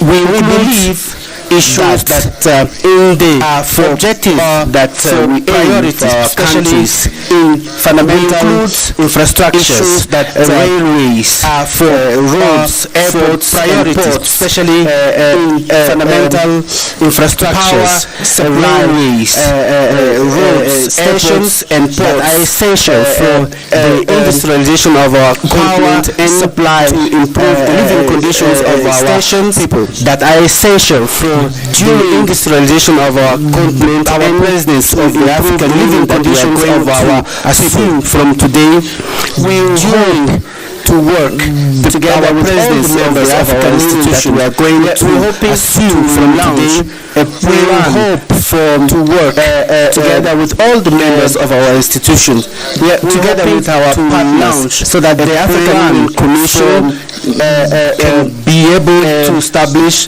the basis for infrastructure projects the African Union Commission in our continent, be able to underline the basis of infrastructure for the development of Africa in our continent. To underline the contribution energy supply for the development of Africa, taking into account our strategic relevance to energy supply, especially in this sector. It have of transportation of goods, given its strategic relevance between Africa and within Africa. It have in the transportation into account and to African trade and between Africa and railways that we believe are going to taking into account the corridor African countries, the Tanzanian railways that we believe are going to want to achieve a major role in connecting African countries and in promoting CFTA that we want to achieve. What I've just said, and I believe that we should come up with a well-defined strategy in order to take into account what I've just said, the benefits. I believe that we should come up with that well-defined strategy in order to essential yield the benefits, ensuring that I believe that by integrating G20 global decisions, essential excellencies, ladies and gentlemen, that Africa, the strategic lines of our presidency, global decisions, in general terms, ladies and priority actions, the strategic lines of our presidency are aligned under the acceleration with the implementation of the second defined 10-year implementation plan of the agenda, especially under the acceleration, especially the implementation of the second 10-year implementation plan of the agenda 2063 in transportation infrastructure, connectivity, energy, natural resources, peace and security, agriculture, in transportation infrastructure, connectivity, energy, natural resources, African free security, agriculture, strategic partnerships, continental framework, integration, major lines, African free trade, of strategic partnerships is the issue of framework, because we believe major lines of the pillars for the materialization of the aspirations is the issue of peace and agenda, because we believe this is one of the pillars for the materialization of the aspirations of silencing agenda 2060 of the African, especially by transforming Africa in a peace and silencing the guns by promising by transforming prosperity for all Africans region, in placing our continent a promising development with prosperity for all Africans of our activities, our undertaking as a champion, AU champion for peace and reconciliation of our activities made the undertaking as a champion, the activities that I and reconciliation African.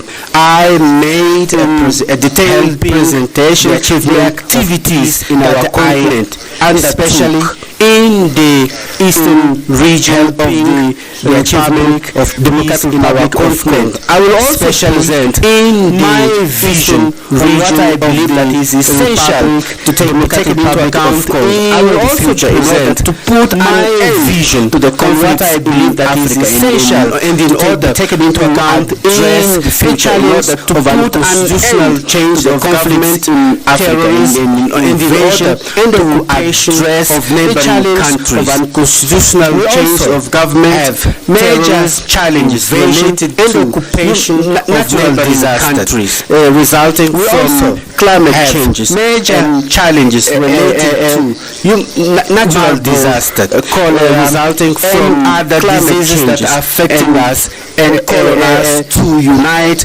our efforts in order to find other diseases that are affecting us, and calling us to unite our efforts in order to find collective solutions that form the elimination conference on the oceans that is going to take place in friends, is an opportunity for us to address the main conference on the oceans that is going to take place in France. Is an opportunity for us to address the main concerns of this topic and that affect countries. Our continent will have to protect maritime ecosystems and promote countries through economy. Our continent will have to put actions against maritime ecosystems, maritime pollution, and against climate change, and undertake more action challenges that we have to face together, maritime pollution, and against climate change, which are major challenges that we have to face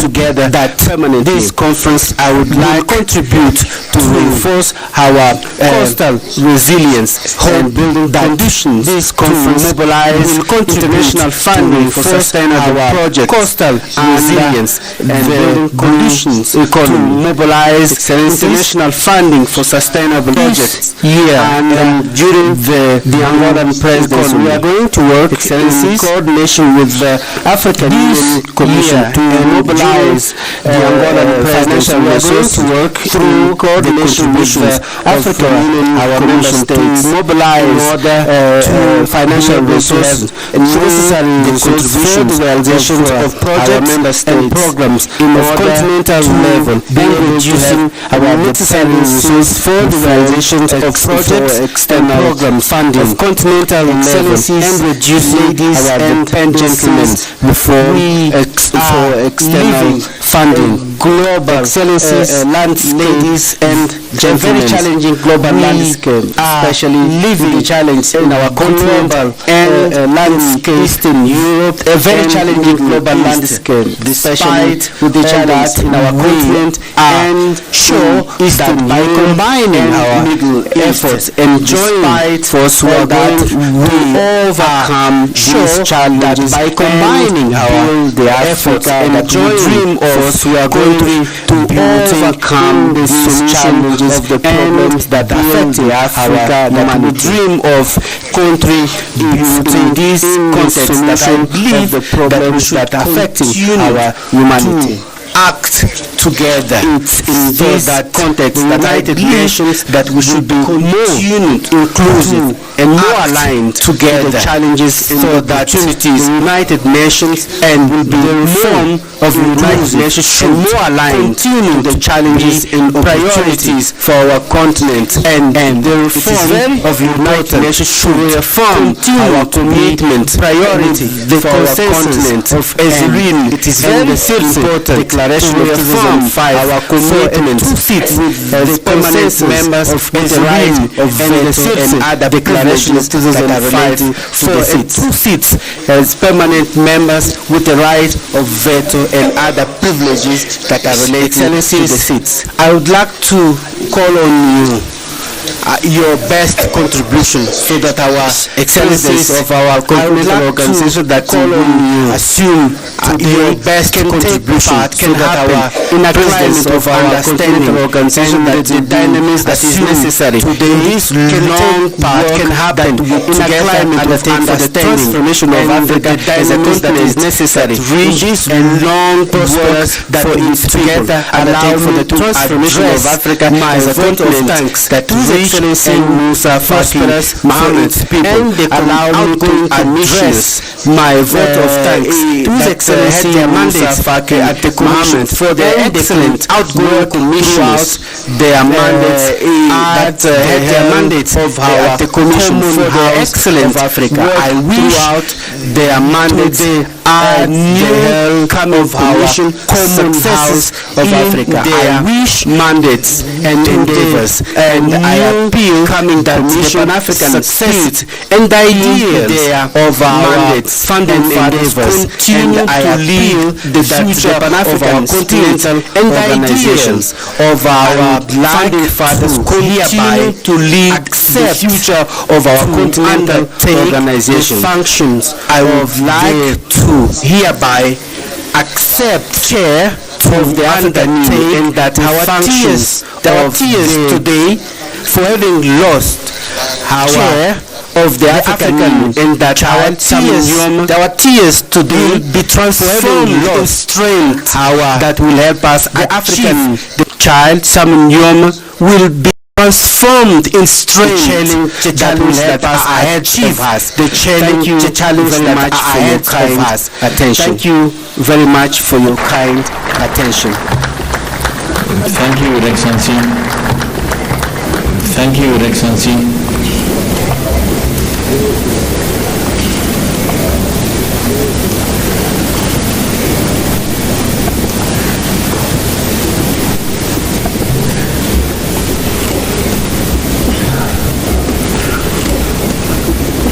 Excellencies, ladies and gentlemen. Excellencies, ladies and gentlemen, 2025. Introducing the theme of the year 2025 Africans and people of African descent, for Africans and people of African descent. It is now with great honor that I welcome Her Excellency Dr. Monique that I welcome Her Excellency, the Deputy Chairperson of the African Union Commission, the Deputy Chairperson of the African Union Commission, who will share her introductory remarks. Your Excellency.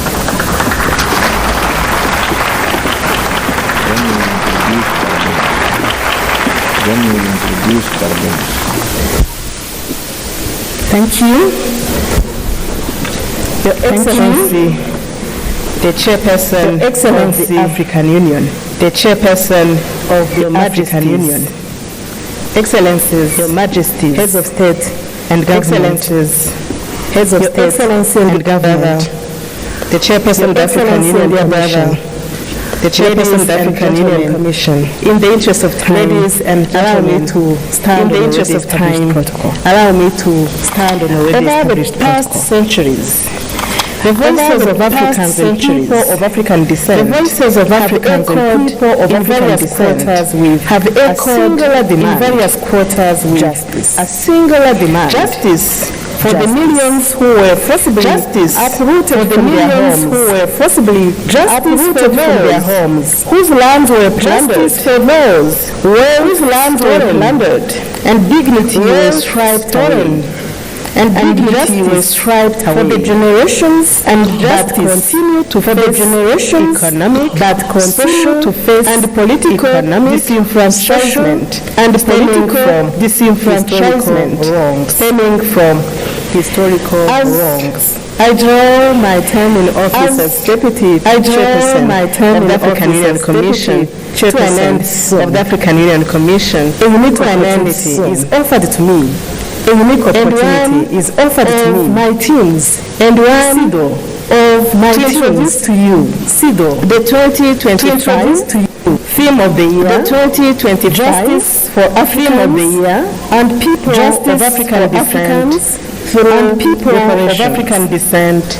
As we embark on this journey in 2025, we are guided 2025 by the words, we are guided by the words of the eminent an Africanist who declared, and I quote, who declared, and I quote, neither east neither east, we face northwest. The African Union's Agenda 2063, the African Union's Agenda 2063 that is integrated, envisions a continent that is driven by prosperous and driven by citizens. It's a continent that is peaceful. A continent that is peaceful. This Africa has always been, the strength of this Africa has always been resilience. In its unity.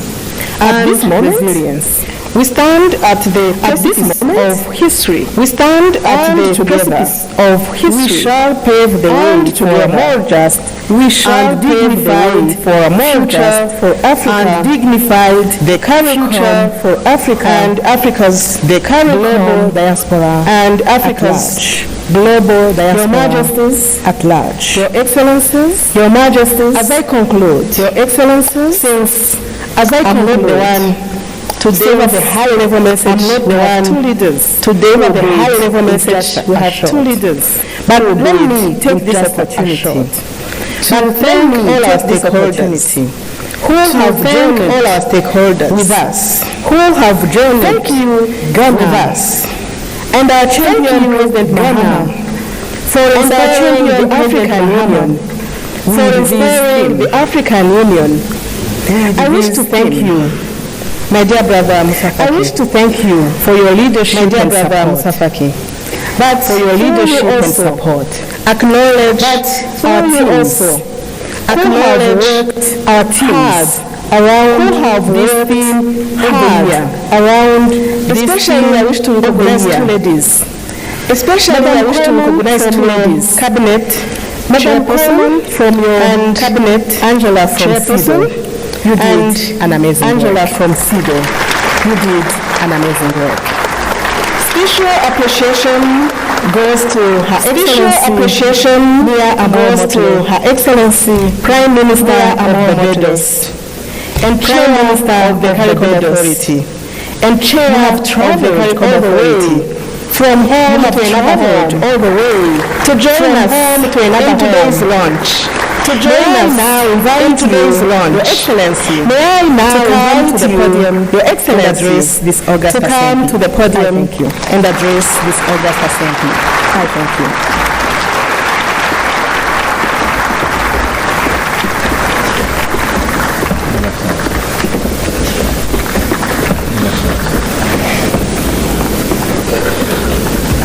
Thank you very much, Madam Chairperson. Thank you very much, Your Excellencies.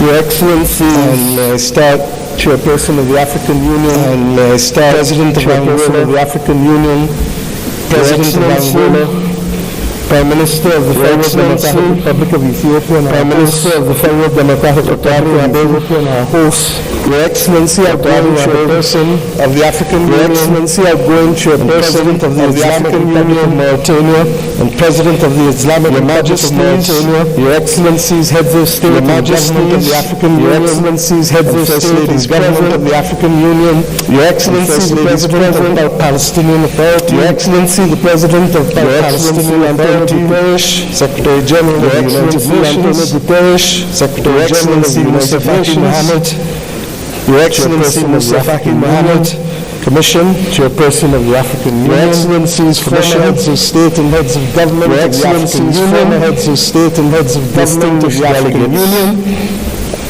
distinguished delegates and guests all, ambassadors and guests all, clothed in the spirit of the battles of Adwa, in the spirit of the battles of Adwa, that it was that battle, conscious within 24 hours, that battle that shook the confidence of the powers of Europe, that shook the confidence of the people of Africa, and the children of the African diaspora, and the children of the African diaspora would prevail over evil, and light would prevail over evil, but only in the context of darkness.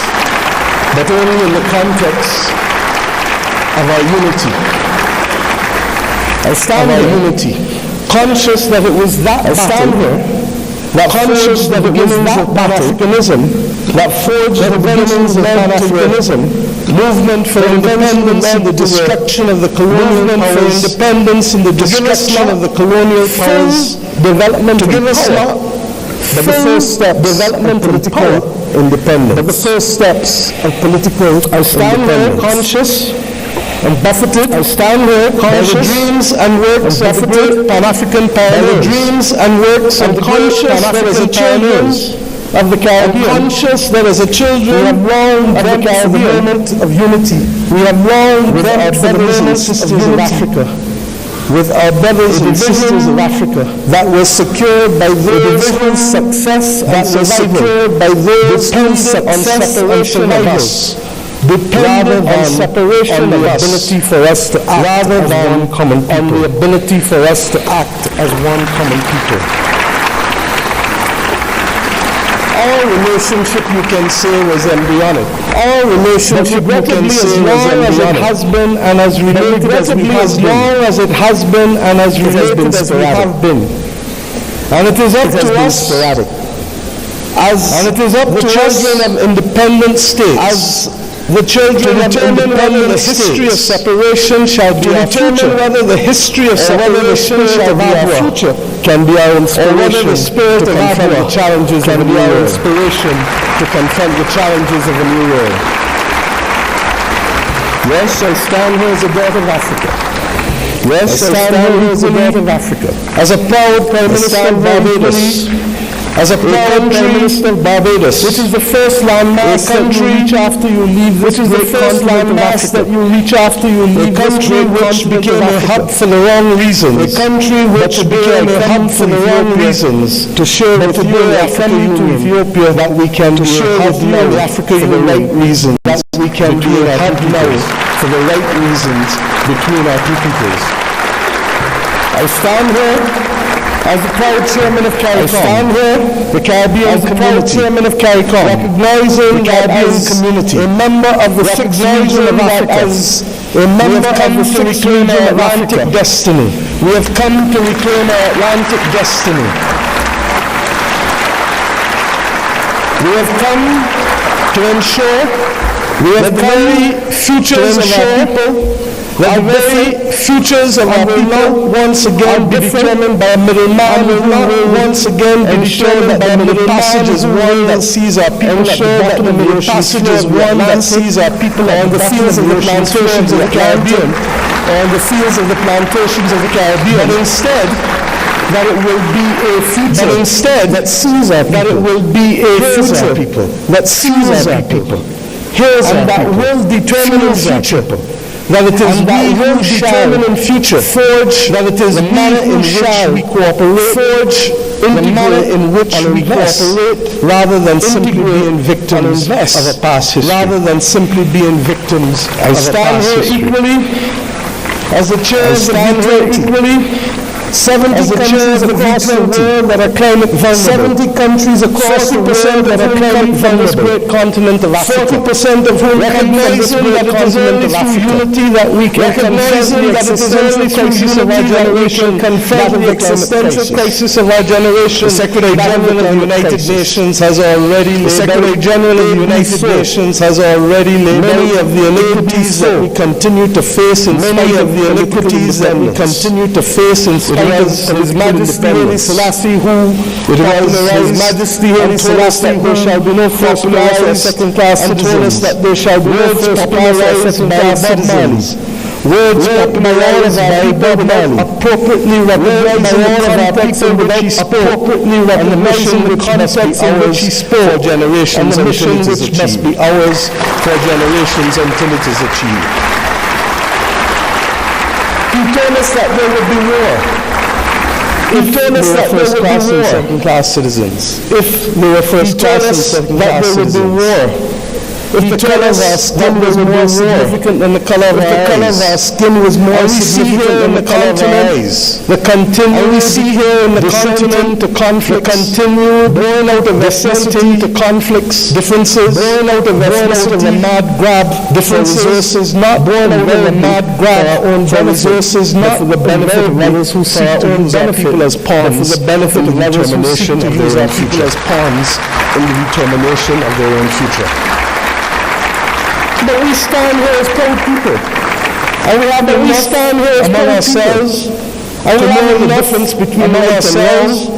And to forge a future between right and wrong. That is not for a few, forge a future, but for the many. That is not for a few, but for the many. As the world confronts the climate crisis, it is the world confronts the climate crisis, who remain the most vulnerable to floods and droughts, who remain the most vulnerable to floods. It is the poorest of the poor and soon to be the middle of the middle. It is the poorest of the poor and soon to be the access insurance and therefore will no longer be able to access insurance and therefore do not make changes with development. If we do not make changes of a partnership that have examples of not just from the spirit of Adra and the conquest, not just from the spirit Pan-Africanist movement in our history, and the rise of the Pan-Africanist movement in our history. During the COVID-19 pandemic, it was the African Union under the leadership of President Ramaphosa, under the leadership and with the assistance of Dr. Tedros of the WHO, and with the assistance of Dr. Tedros of the Caribbean, which was being marginalized by denial of access, basic medical equipment, therapeutics, to vaccines, basic medical equipment. We should not be left as pariahs on the global landscape. We should not be left as pariahs on the global landscape. Would bring us through the brothers and sisters in Africa would bring us to be able to ensure that we could secure for our own people. To be able to ensure that we could secure for our own people. It was with the solidarity of many of you in the African Union. It was with the solidarity of many of you in the African Union. When the Bridgetown initiative has been more modern and more, and to make a case for a more modern and more that allows us to be able to access finance, that allows us to be able to access finance, that allows us to be able to pause measures, that allow us to be able to pause during the period of necessity for rebuilding, the period of the horrific necessity for rebuilding. After horrific climatic events, how partnership helps us. We have seen do not need partnership helps us. What is required of us is to lead the way to peace. What is required of us to prosperity is to lead the way to peace. And the operations which we call for the international community to recognize for the international community to be able to recognize which we ask from each of our children. With that which we ask from each of our children. Say sorry. Say sorry and mean it. Say sorry and mean it. And after you say sorry, recognize that the future of the world, recognize that the future of the stability of Africa and its diaspora is not possible without the stability of Africa and its diaspora. And double standards remain. As hypocrisy and double standards remain. Peace in any nation across the earth. To secure stability and peace in any nation across the earth. The reparations that we call for, the reparations beyond that we call for, must be for fair access and development and compensation. Access because we each started the journey of independence with a chronic deficit. The journey of independence with a chronic deficit. A deficit of resources, a deficit of opportunity, a deficit of fairness, a deficit of opportunity. Many of us in the second and third generation of independence, many of us in the second and third generation of independence, to be able to frame what those reparations must look like if we are to attain justice and to inspire the young people of this world, and to inspire the young people of this world, must always prevail over evil. Good must always prevail. But it is not only the reparations that we ask from the international community. But it is not only the reparations that we ask from the international community. Must repair the damage that was because we ourselves must repair the damage that was faced on us. The notion that transit visas must be the lot of our people in order to move across this world. Must be the lot of our people in order to move across this world. That gives us satisfaction. Cannot be something that gives us satisfaction. To go east and to go west. To go east and to go west. To go north. Force. It is not right to go north. And it is not beyond. And it is not beyond heads of state, the heads of government and heads of the Caribbean community, the region and of the continent of community, to determine that we must stop talking about, to determine that we must simply talking what is necessary to build the air bridges and sea bridges to guarantee necessary to build control our destiny and sea bridges to guarantee. I ask us to reflect on control our destiny because it is this simple act. I ask us to reflect on this apart from our music. It is this simple act. And our food, apart from our music, that it is not simply heads of government and heads of state that will guarantee that it is not simply heads of government and heads of state that will meet in Accra or Bridgetown to trade, but it is ordinary from the closest point of Dakar to trade, to the closest point of Bridgetown, from the closest point of Dakar open up to the closest point of Bridgetown. That technically to be able to be available not just simply through the Africa Free Trade Area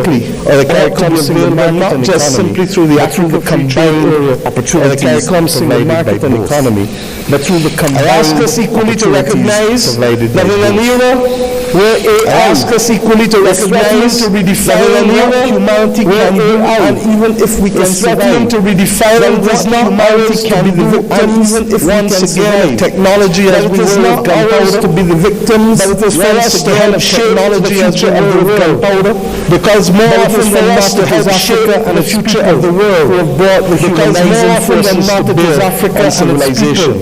Who have brought the humanizing force of civilization and civilization. We are to be the protectors of people and planet of civilization as we go forward. Then we are to be the protectors of people and planet of humanity as we go forward. And some let you know and they say how. And I say how not. And some let you know there's a continent that has 40% of the world's minerals. How not does a continent that has 40% of the world's minerals and stability of the planet in charge of helping to secure the destinies and stability of the members of our two communities? How not? Who constitute the members of our two communities not act in singular purpose of to forge the kind of world that we want, and to be able to ensure that the institutions that deny access to us, and to be able to ensure that the institutions that deny access to us, developing states of the world, as reflected in the continent and in the small island, developing states of the world.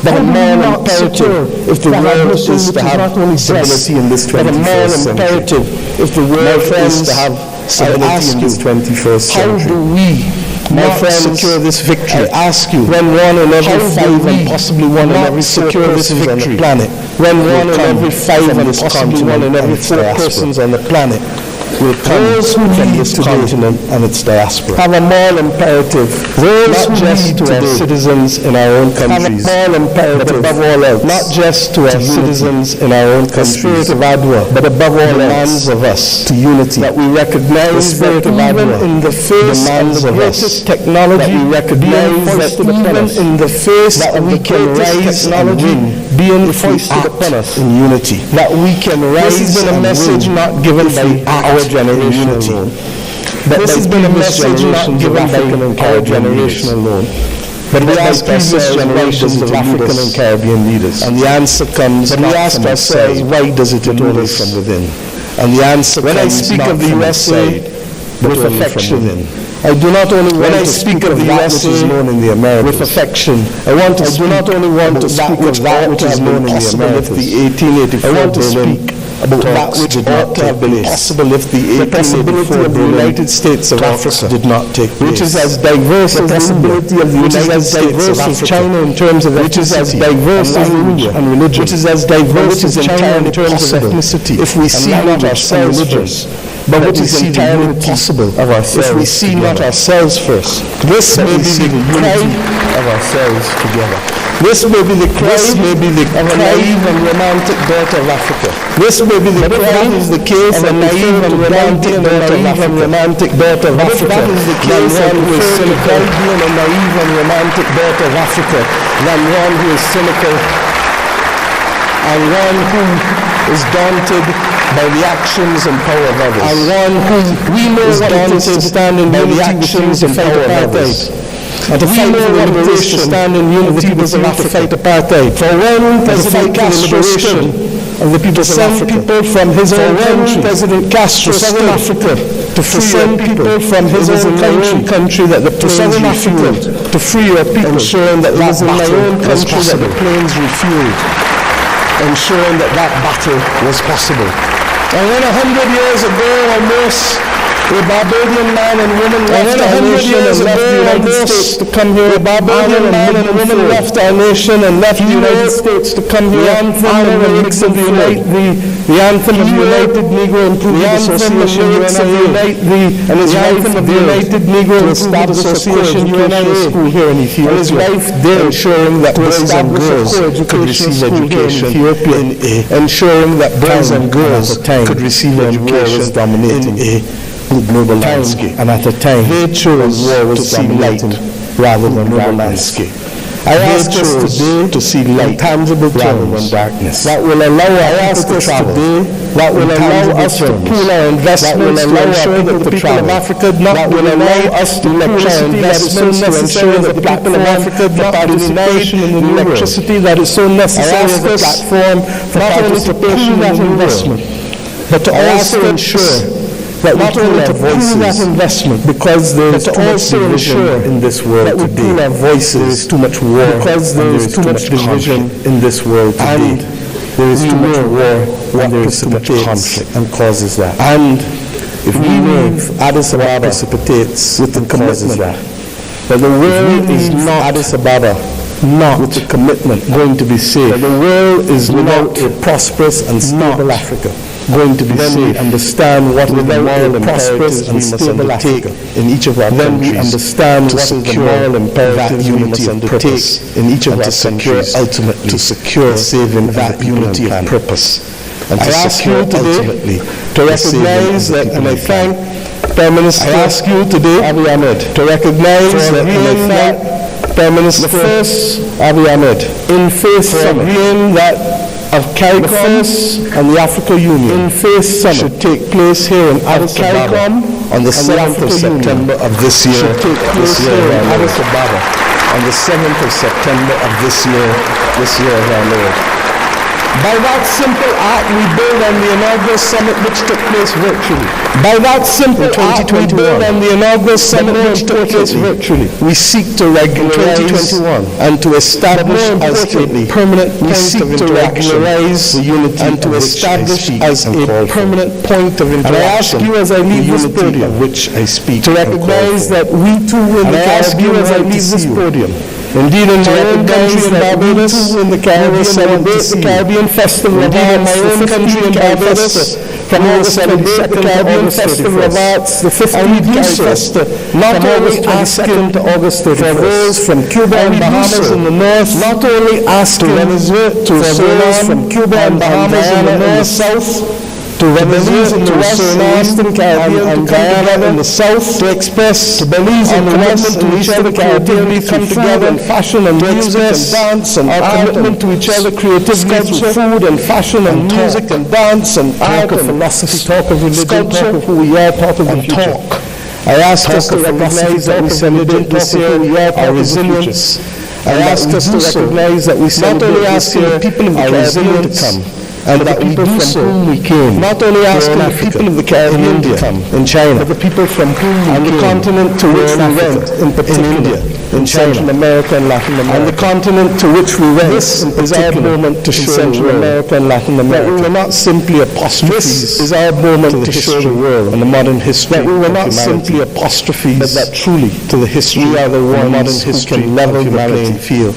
But to create the opportunities that will allow the level the playing to see people and to create the opportunities that will allow the value the planet and its biodiversity at the very time when it is to value the planet and its biodiversity at the very time when it is greatest. Remove the scars of history. Let us from craftsmen of our faith. Remove the scars of recognizing that the only people who can stop us of our faith are we, recognizing that the only people who can stop us now to emancipate ourselves from mental slavery, to emancipate the future ourselves that our people want from mental slavery, and to give them that and to build the future that is theirs, that our and we must do so. People want in the spirit, and to give them that with the results that is theirs.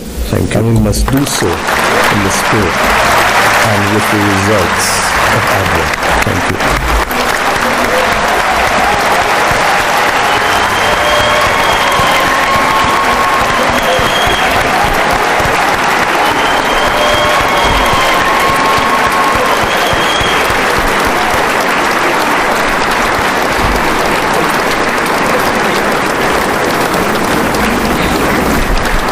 Thank you, Your Excellency, Prime Minister of Barbados, Chair of the Caribbean. Thank you, Your Excellency, CARICOM, Prime Minister of Barbados, African Chair of the Caribbean of year 2025 for a global call. It is my distinct African Union to welcome now of year 2025. It is my distinct President to welcome the Republic of Ghana. His Excellency, the African Union Bahama, on advancing the Republic of Ghana, justice and payment. The African Union relations on advancing the cause of justice and payment of reparations to Africans. Your Excellency.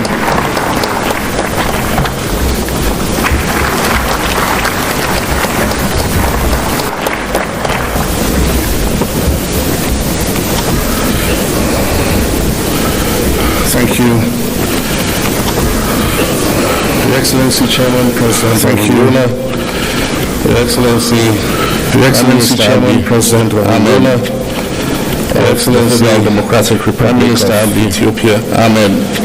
Your Excellency, the Federal Democratic Republic of Ethiopia, and in the interest of time, I ask Chairperson of the African Union established protocol and say, and in the interest of time, I ask my colleague heads of state on established protocol and say, it's a privilege to address this historic launch of the African Union theme. It's a privilege to address this historic launch and I quote justice for Africans and the year 2025 descent through reparations. And I quote justice for Africans and the people of African descent through reparations. Milestone in our collective pursuit of justice, equity, and the long overdue recognition of the historical injustice and the long overdue recognition of Africans, the historical injustices descent that continue to shape the lives of Africans. At the 37th online session of the Assembly of the African Union, at the 37th ordinary session of the Assembly, our heads of state and government made a landmark decision 2024 to dedicate the year 2025. Heads of state and government made a landmark decision justice to dedicate the year 2025 decision to the cause of our collective commitment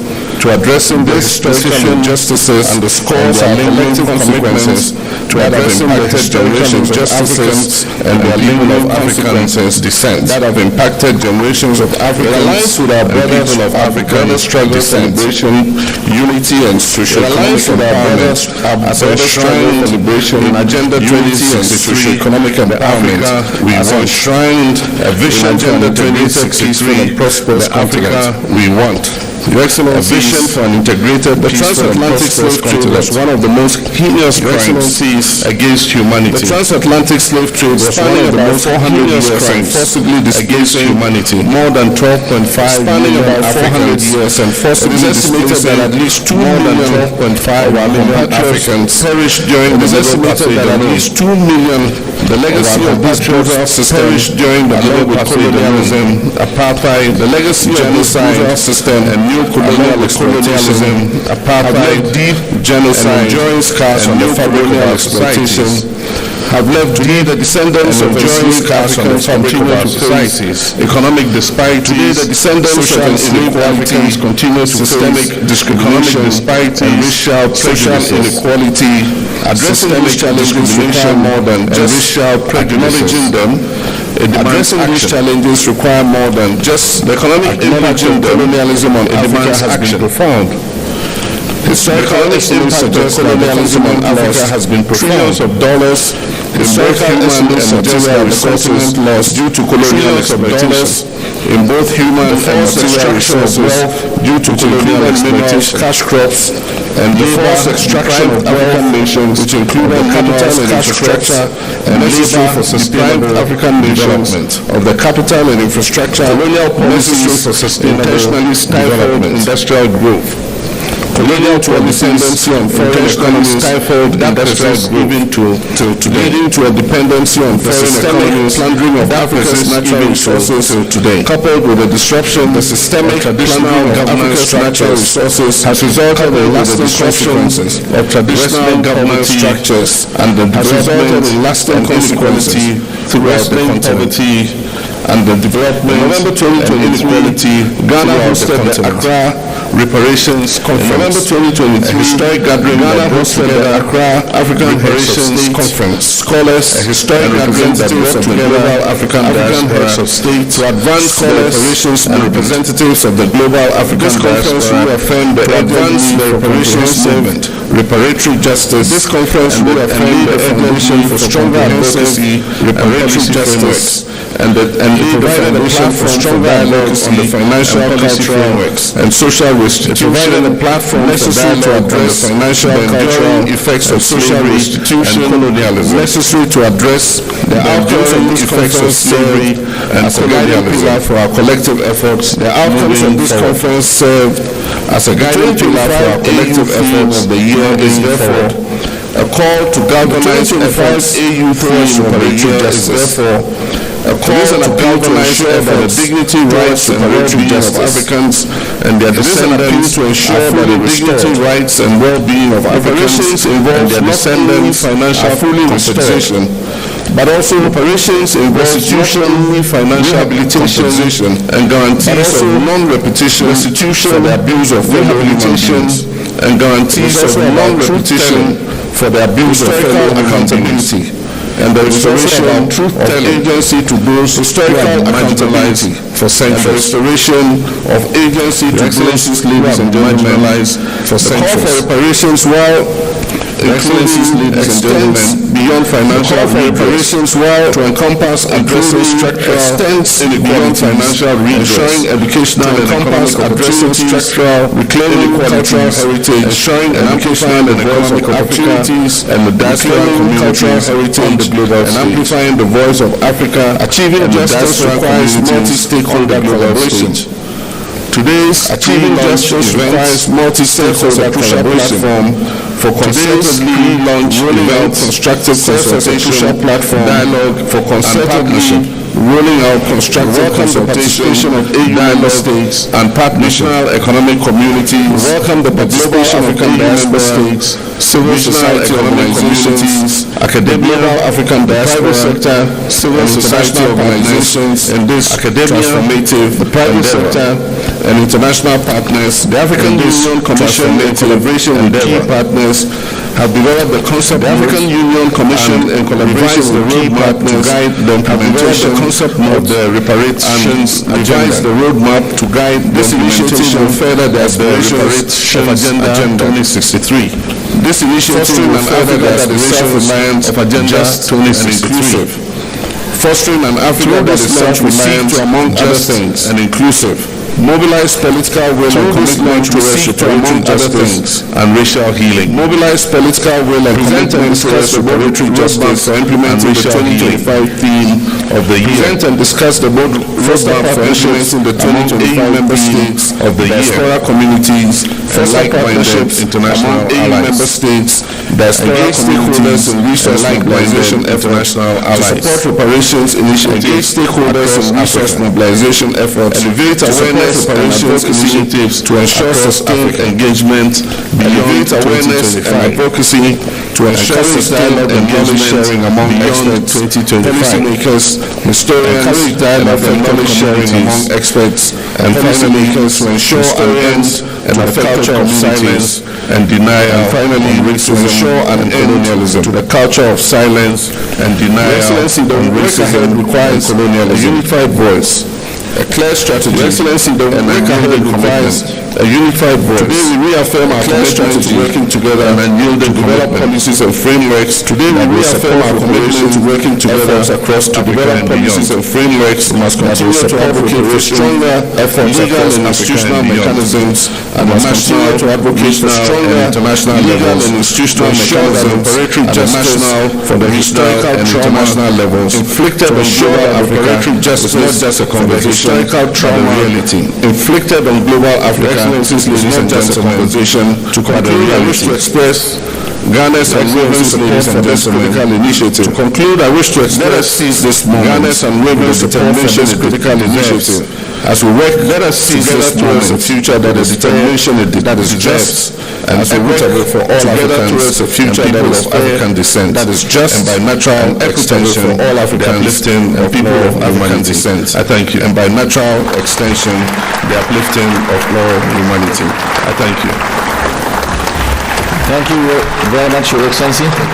Allow me now, Excellencies, ladies and gentlemen, very much, Your Excellency, to move to the family photo. While calling the ladies and gentlemen, respective delegates to remain in their seats. Family photo. While remaining in the seats, please to ensure respective delegates to remain in their seats. Of the family photo. Remain in their seats, time to ensure Excellencies and the smooth organization of the family photo. Delegates, allow me this time to all Excellencies and the photo session states location. And delegates, allow me now to start by calling to proceed to the photo session location. From Liberia, allow me now to start by calling Madagascar and Malawi.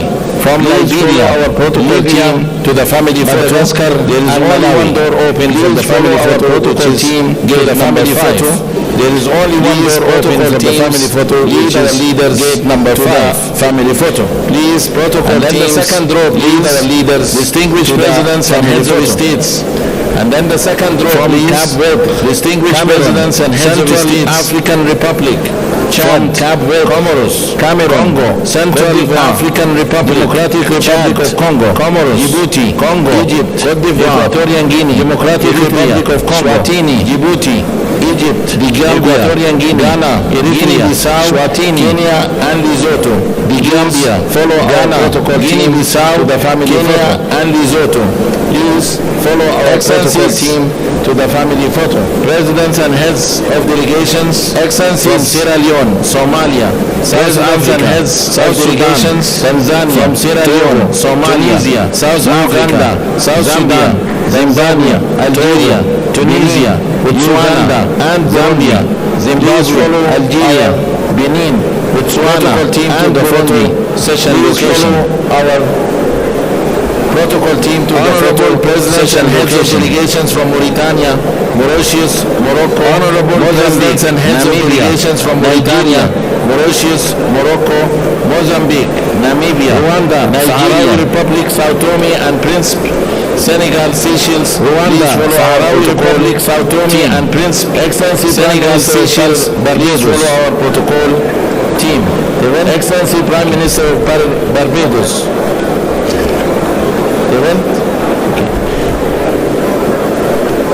Okay, with that, I thank you all for your time and I wish you fruitful deliberations.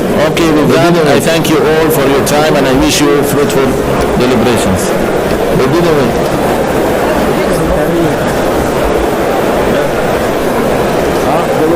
I have my team.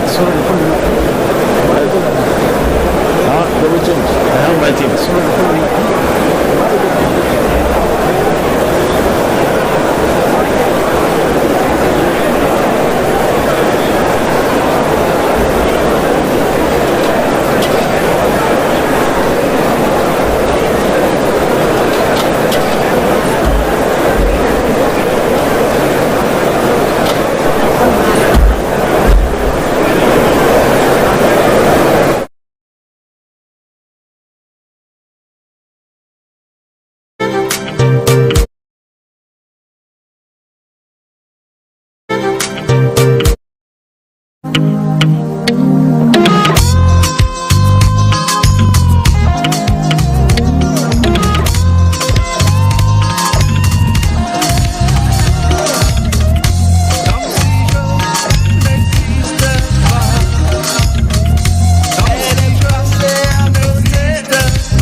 traveled the length and breadth of this beautiful continent, and I've seen the faces of Africa's future.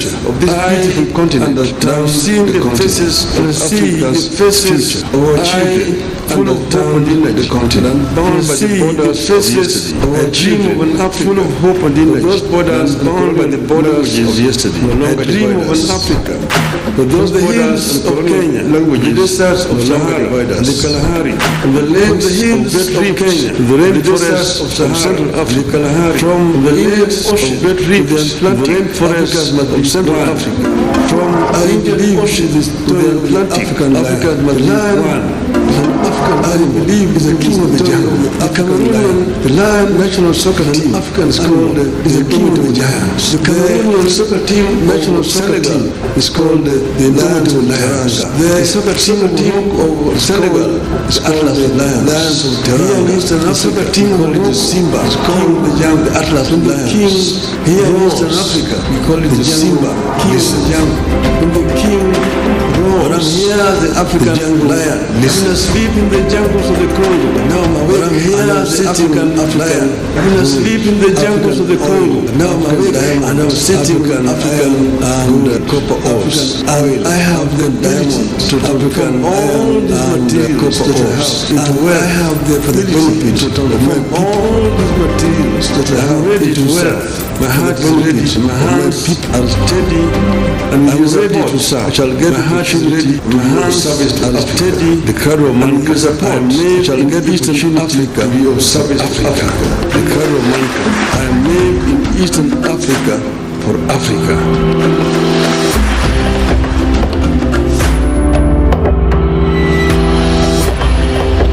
To the African people, Kenya presents to you a candidate who will give the AU visibility. To the African people, under deserving Kenya presents to you a candidate who will give the AU visibility. One of the expected under deserving place is to take the African Union to the people. One of the expected priorities for the citizens of the African Union. Indeed, the people, Honorable Raila, make it an Africanist for the citizens of Africa at the right time. Indeed, to drive Africa's transformation. An Africanist who has emerged at the right time to drive Africa's transformation. You make Africa powerful.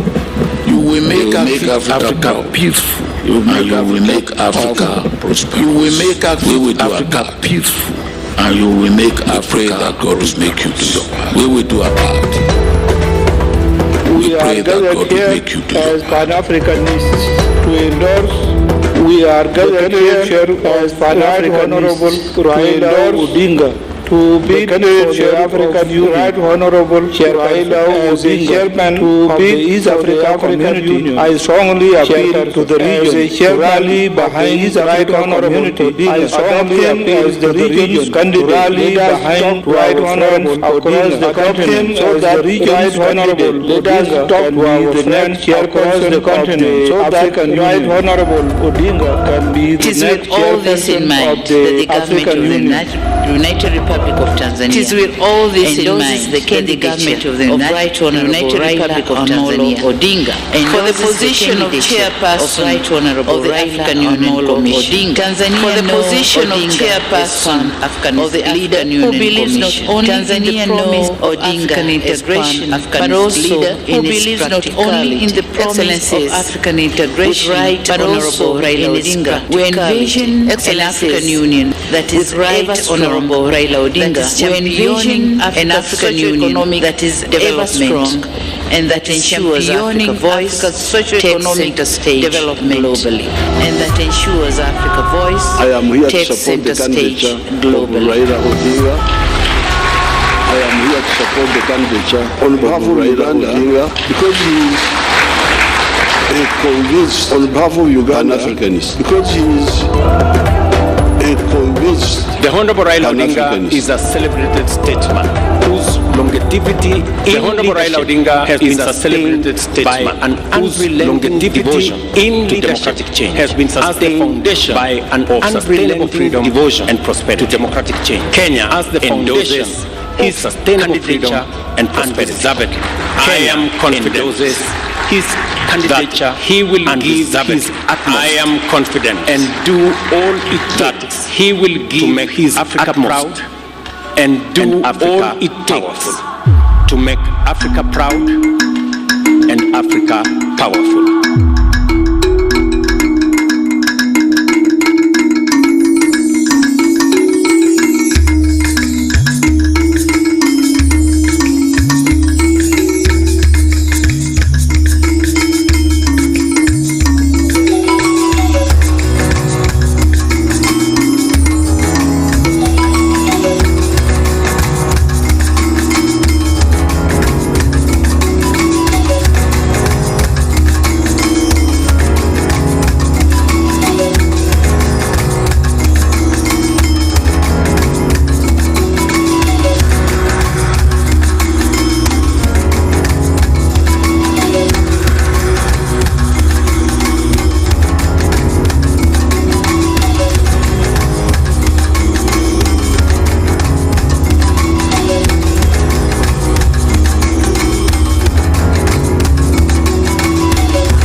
May I kindly request again, all of you, Excellencies, ladies and gentlemen, we are about to start the opening ceremony. All of you, Excellencies, and I humbly request all of you to take your seats so that you allow us to start. And I humbly request all of you to take your seats so that you allow, and especially us to start the opening ceremony, please. Dear friends here in front, and especially of the podium, please.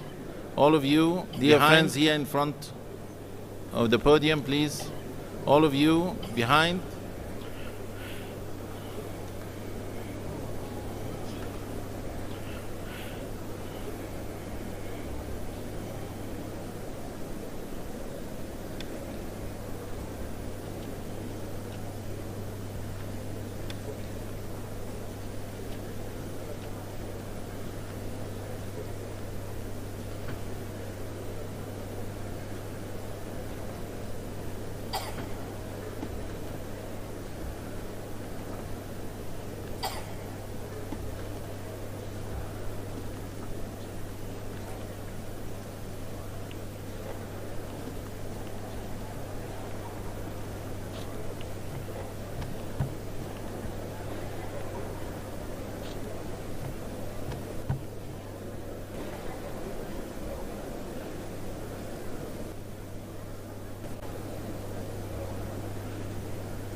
And action-oriented leader who has consistently demonstrated admirable leadership qualities that will provide consistency. Demonstrated admirable leadership qualities that will provide impetus through results.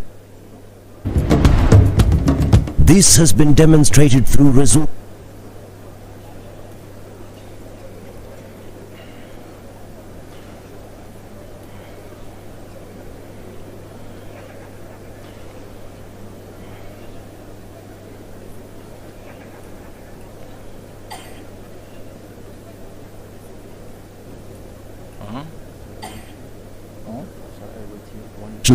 As an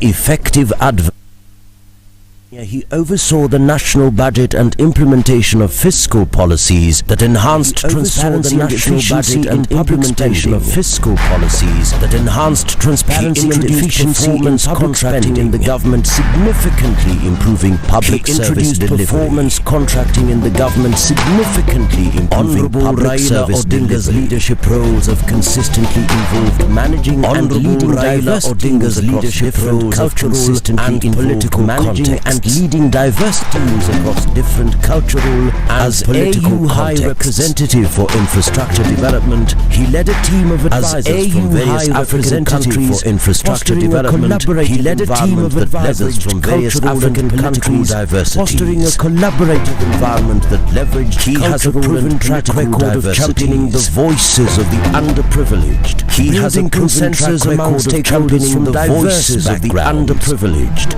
Building consensus among stakeholders from diverse backgrounds, the collective aspirations of ensuring that policies and projects reflect the collective aspirations of the Raila Odinga is committed to harnessing Africa's youth potential.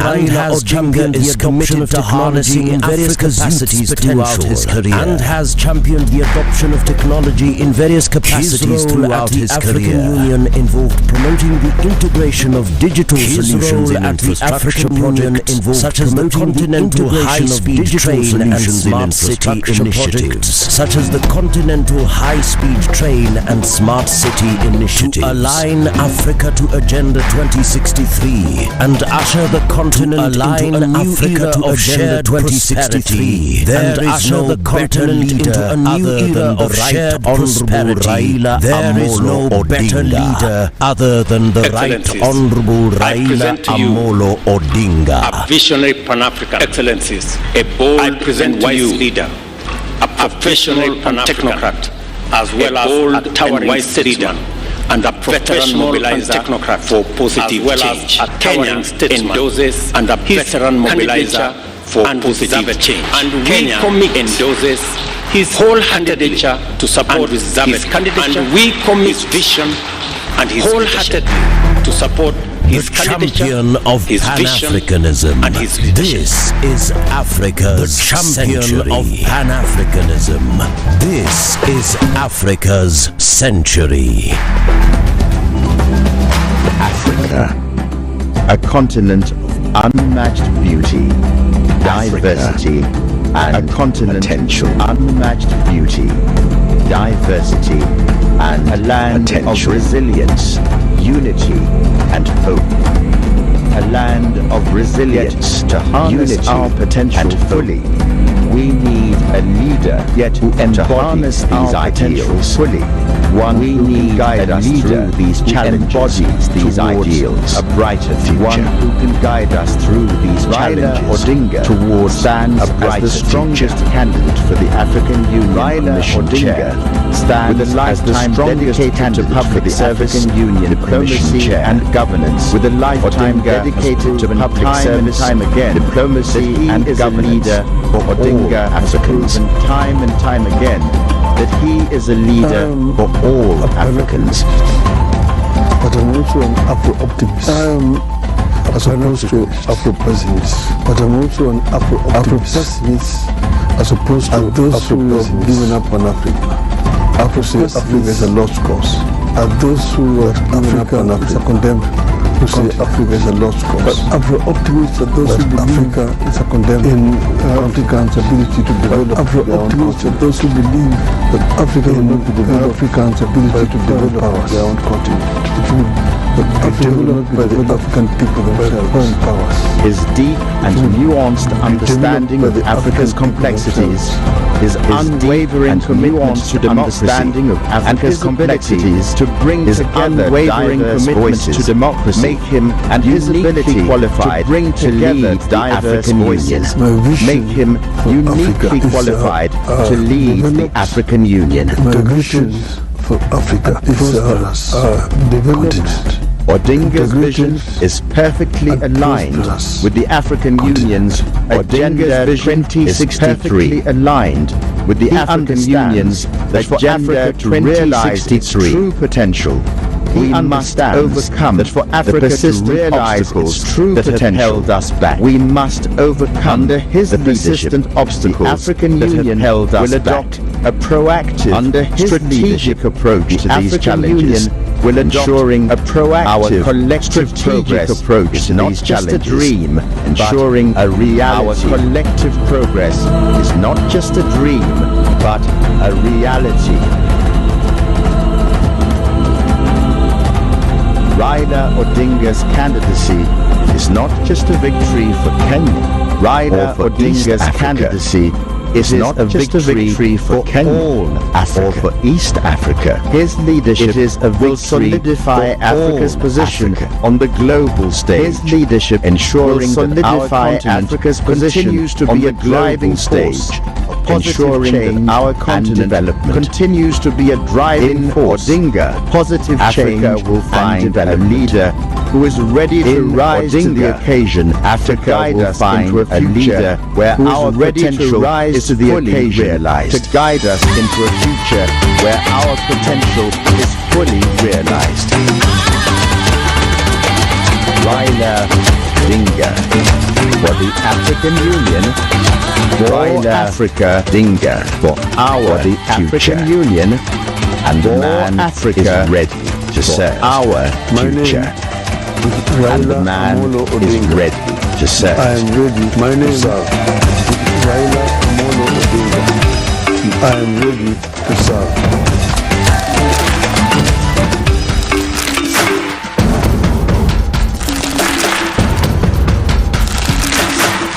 I have traveled the length and breadth of this beautiful continent, and I've seen the faces of Africa. I've traveled the length and breadth of this beautiful continent, and I've seen the faces of Africa's future. Our children, full of hope and energy, the continent, bound by the borders of faces, a dream of an Africa, full of hope and those borders, bound by the borders of yesterday. A dream of an Africa. From the hills of Kenya, like the deserts of Sahara, the Kalahari, from the lakes of Kenya, the rainforests of Sahara, Africa, the Kalahari, from the Indian Ocean, of Great Reef, the rainforests of Central Africa, from the Indian Ocean to the Atlantic, Africa is one. African, I believe the king of the jungle, the African land. The national soccer team is called the Indomitable Lions. The Cameroonian soccer team of national soccer team is called the Indomitable Lions. The soccer team of Senegal is called the Lions of Teranga. The soccer team of Simba is called the Atlas Lions. Here in Eastern Africa, we call it Simba, the jungle. The king roars. Here the African lion. I sleep in the jungles of the Congo. Now I'm awake. But I'm here the African lion. I sleep in the jungles of the Congo. Now I'm awake. And I'm sitting African and copper ores. And I have the ability to transform all these materials that I have into wealth. I have the ability to transform all these materials that I have into wealth. My heart is ready. My hands are steady. And with your support, I shall get the opportunity to be of service to others. Steady. And with your support, I shall get the opportunity to be of service to Africa. The cradle of mankind. I am made in Eastern Africa for Africa.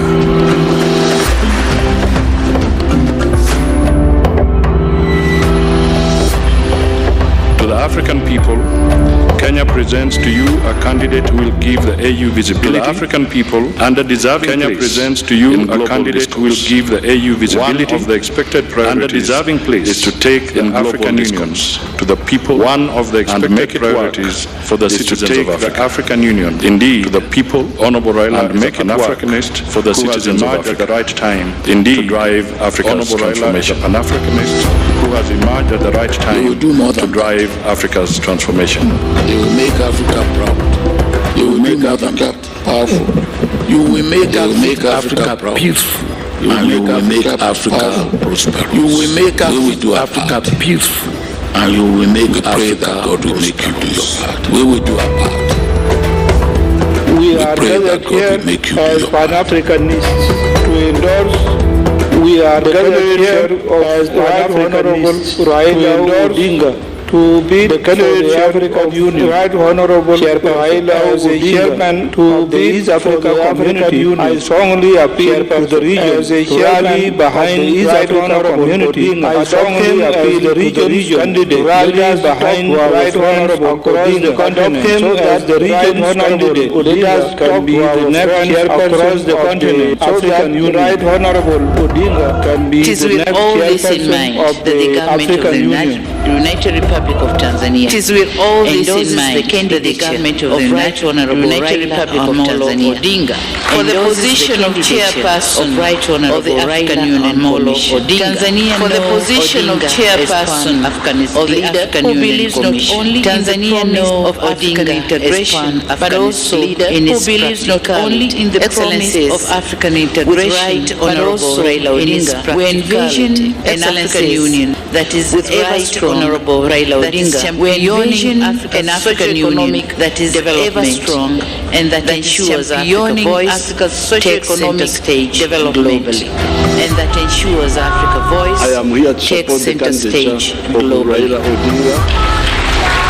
I am here to support the candidature on behalf of Uganda Odinga because he is a convinced on behalf of Uganda because he is the Honorable Raila Odinga is a celebrated statesman whose longevity in the Honorable Raila Odinga has been sustained by an unrelenting devotion in leadership change, has been as the foundation by an unrelenting devotion and prosperity to democratic change. Kenya as the foundation of sustainable freedom and prosperity. I am confident his candidature he will give his utmost. I am confident and do all it takes that he will to make his Africa proud and do Africa all it takes to make Africa proud and Africa powerful.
People, a mobilizer par excellence, a man of the people, a nationalist, a mobilizer par excellence, to the core, selfless leader, patriot to the core, selfless lifelong Pan-Africanist, a peacemaker, Kenya's lifelong cabinet minister,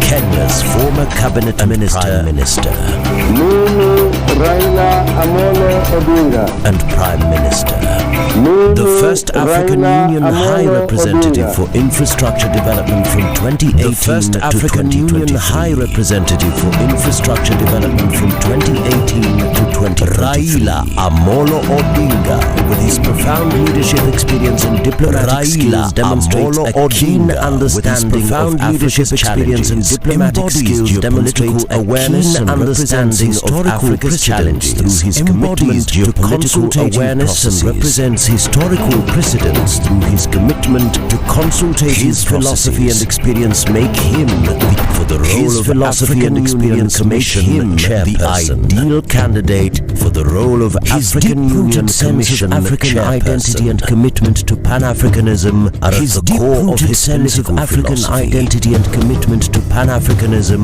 are at the core of his political commitment are to harness Africa's rich and vast human and natural resources, to command to harness Africa's rich and vast human and natural resources, to command the global influence it rightfully warrants. He is an ardent champion of African unity, intra-African trade and he is an ardent champion of African unity, intra-African trade and Raila Odinga is a visionary, transformative and action-oriented leader who has consistently demonstrated transformative and action-oriented leader who has consistently demonstrated admirable leadership qualities that will provide impetus in the actualization of Africa's priorities. Mobilization for the implementation of key infrastructure projects under the program for mobilization for the implementation in key infrastructure projects under the program for infrastructure development in Africa. He has represented Kenya across the continent and the global statesman. He has represented Kenya across the continent and has been a peace mediator and election observer, illustrating expertise and experience to serve internationally as an effective illustrating expertise and experience to serve internationally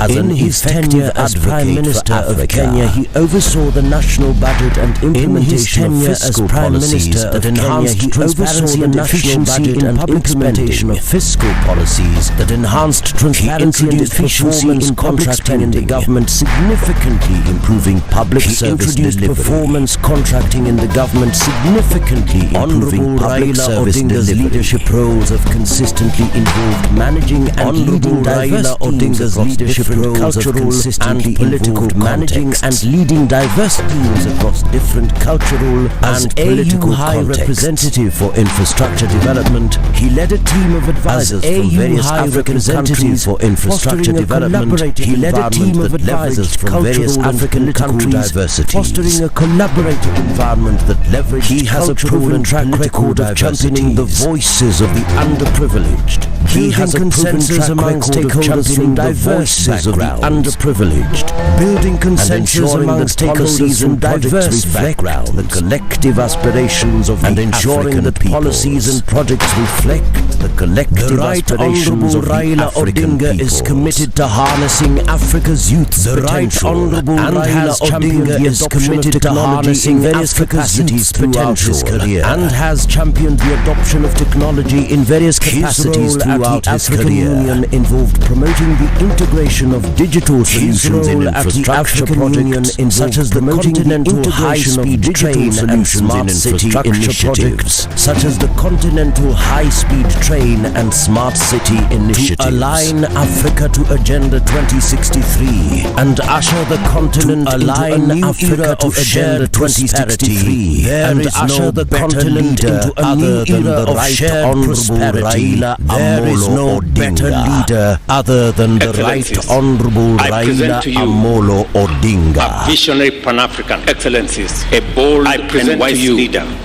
a professional and technocrat, as well as a towering wise leader, and a veteran mobilizer technocrat for positive as well change. As a towering statesman endorses and his candidature mobilizer and reserve positive and change. We commit Kenya endorses wholeheartedly candidature support his candidature and we commit and his leadership wholeheartedly to support the champion of Pan-Africanism. This is Africa's century. Champion of Pan-Africanism. This is Africa's century. Africa, a continent of unmatched beauty, diversity, and potential. A continent of unmatched beauty, diversity, a land of resilience, unity, and hope.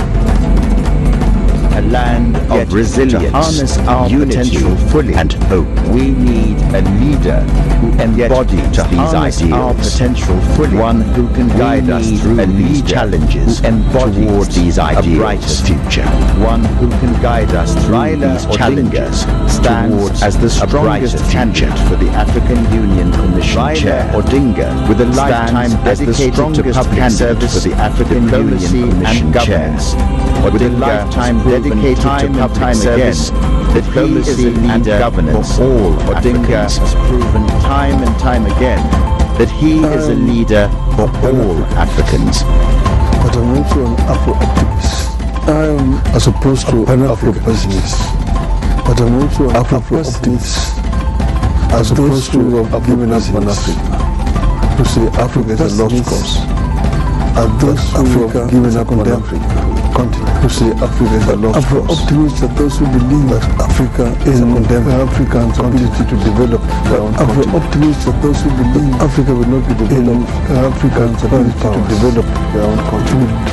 Africa will not develop themselves by foreign powers. His deep and nuanced understanding of Africa's complexities, his unwavering commitment to democracy, understanding of Africa's complexities, to bring together his unwavering commitment to democracy, uniquely qualified to lead the African diverse voices, make him uniquely qualified to lead the African Union. My vision of Africa is a continent.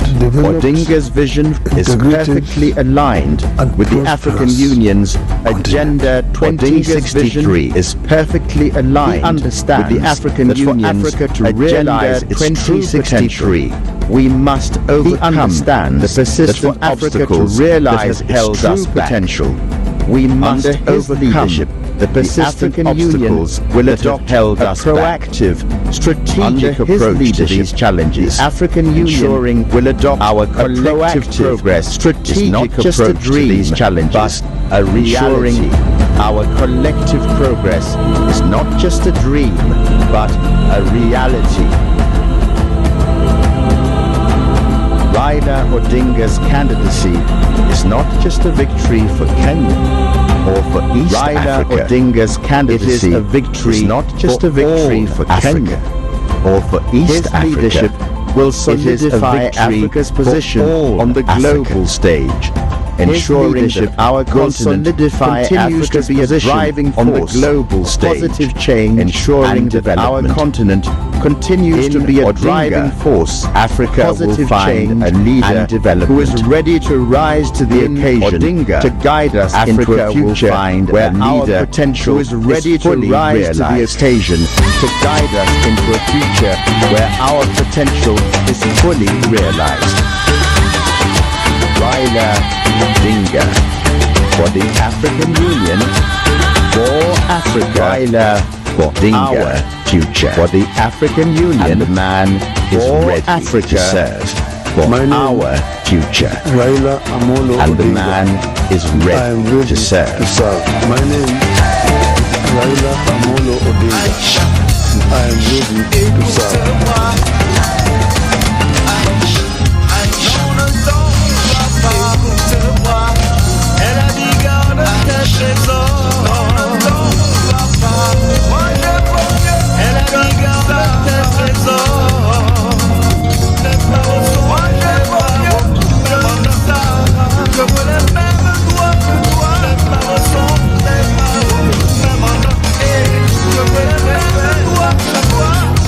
Moi je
Président de la République islamique Excellence de Mauritanie, Dr Abiy Ahmed, Président en exercice de l'Union africaine de la République d'Éthiopie, Excellence, Mesdames et Messieurs les chefs d'État, Premier ministre du gouvernement de la délégation d'Éthiopie, Excellence, Mesdames et Messieurs les chefs d'État, Président du gouvernement et de la délégation, Excellence, Monsieur Mahmoud cher sœur ami, Président de l'État de Palestine, Premier ministre de Barbados, cher Excellence, Monsieur Antonio Guterres, secrétaire général des Nations Unies de Barbados, Mesdames et Messieurs les Excellences, Monsieur Antonio Guterres, Docteur, secrétaire général des Nations Unies, ancien président de la Commission de l'Union africaine, Docteur, Madame la vice-présidente, Mesdames et Messieurs les commissaires, ancien président de la Commission de l'Union africaine, Mesdames et Messieurs les secrétaires généraux, Madame la vice-présidente des communautés économiques régionales des mécanismes régionaux, Mesdames et Messieurs les secrétaires généraux, Mesdames et Messieurs les chefs exécutifs des organes des communautés économiques régionales des mécanismes régionaux de l'Union africaine, Mesdames et Messieurs les chefs exécutifs des organes diplomatiques et institutions spécialisées de l'Union africaine, Mesdames et Messieurs les chefs de mission diplomatiques, avec un grand distingués invités, Mesdames et un immense plaisir que je m'adresse à vous aujourd'hui. C'est à la fois pour la dernière fois en ma qualité de président. Un immense plaisir que je m'adresse à vous aujourd'hui. Pour la dernière fois, je voudrais tout d'abord, en ma qualité de président, puisque nous sommes encore au début de l'année nouvelle 2025, je voudrais tout d'abord à vos excellences, puisque nous sommes encore au début de l'année nouvelle 2025, au nom de tous les personnels présentés à vos excellences, mes meilleurs vos familles et vos peuples, au nom de tous les personnels de l'Union africaine, je voudrais aussi exprimer mes sincères remerciements de prospérité et de présidents en exercice avec lesquels je voudrais aussi exprimer mes sincères remerciements aux présidents en exercice avec lesquels j'ai nommé dans l'ordre j'ai successivement travaillé Alpha Condé dernières années, Paul Kagame, j'ai nommé dans l'ordre Abdel Fattah al-Sisi, Alpha Ramaphosa, Paul Kagame, Félix Tshisekedi, Abdel Fattah al-Sisi, Cyril Ramaphosa, Antoine Félix Tshisekedi, Macky Sall, en cet instant de remembrance, je ne peux oublier le président en cet instant de remembrance, paix à son âme, je ne peux oublier qui en africaniste le président Idriss Déby a eu l'initiative de ma candidature à la tête de la commission, qui en africaniste qui s'est investi sans compter a eu l'initiative de ma candidature à la tête de la commission, sa mort tragique, et qui s'est investi sans compter, a été ma plus atroce pour un tel destin pour mon mandat. Sa mort tragique a été ma plus atroce douleur de ce double Excellences, mandat. Mesdames, Messieurs, 8 ans se sont écoulés depuis mon élection.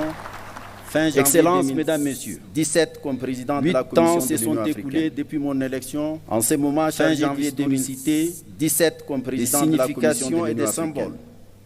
Je voudrais m'acquitter du devoir moral de vous présenter les grandes lignes du bilan de ce double mandat. Je voudrais m'acquitter du devoir grâce à ce parcours de vous présenter les grandes lignes du bilan de ce double mandat. À la fois de ce qui fait grâce à ce parcours et le rayonnement je me suis profondément imprégné de notre organisation à la fois de ce qui fait la grandeur ainsi que des pesanteurs de notre continent, des limites diverses de notre organisation continentale, le rythme de nos cadences, ainsi que des pesanteurs et limites diverses c'est beau ayant entraîné fantastique continent, le rythme de nos cadences. J'éprouve une profonde fierté j'ai sillonné c'est beau d'avoir visité au moins une fois continent. Tous les 55 j'éprouve une profonde fierté d'avoir visité l'opportunité que m'offre ce moment tous les 55 membres de notre union.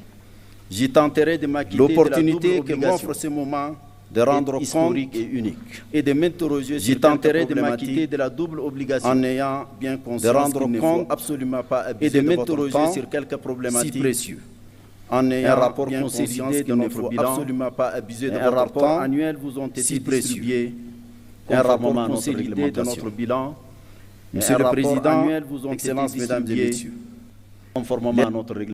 Les rapides et intenses bouleversements Monsieur le Président, Excellences Mesdames et Messieurs, qui ont caractérisé le contexte international. Les rapides et intenses bouleversements géopolitiques ont eu des manifestations à la fois contexte international et déstabilisatrices. La subite dégradation de la situation sanitaire violente et déstabilisatrice au déclenchement de la Covid-19. La subite dégradation de la situation sanitaire consécutive au déclenchement de la Covid-19 turbulences économiques s'est accompagné malheureusement pour l'Afrique. Cela s'est traduit par une aggravation du poids de la dette,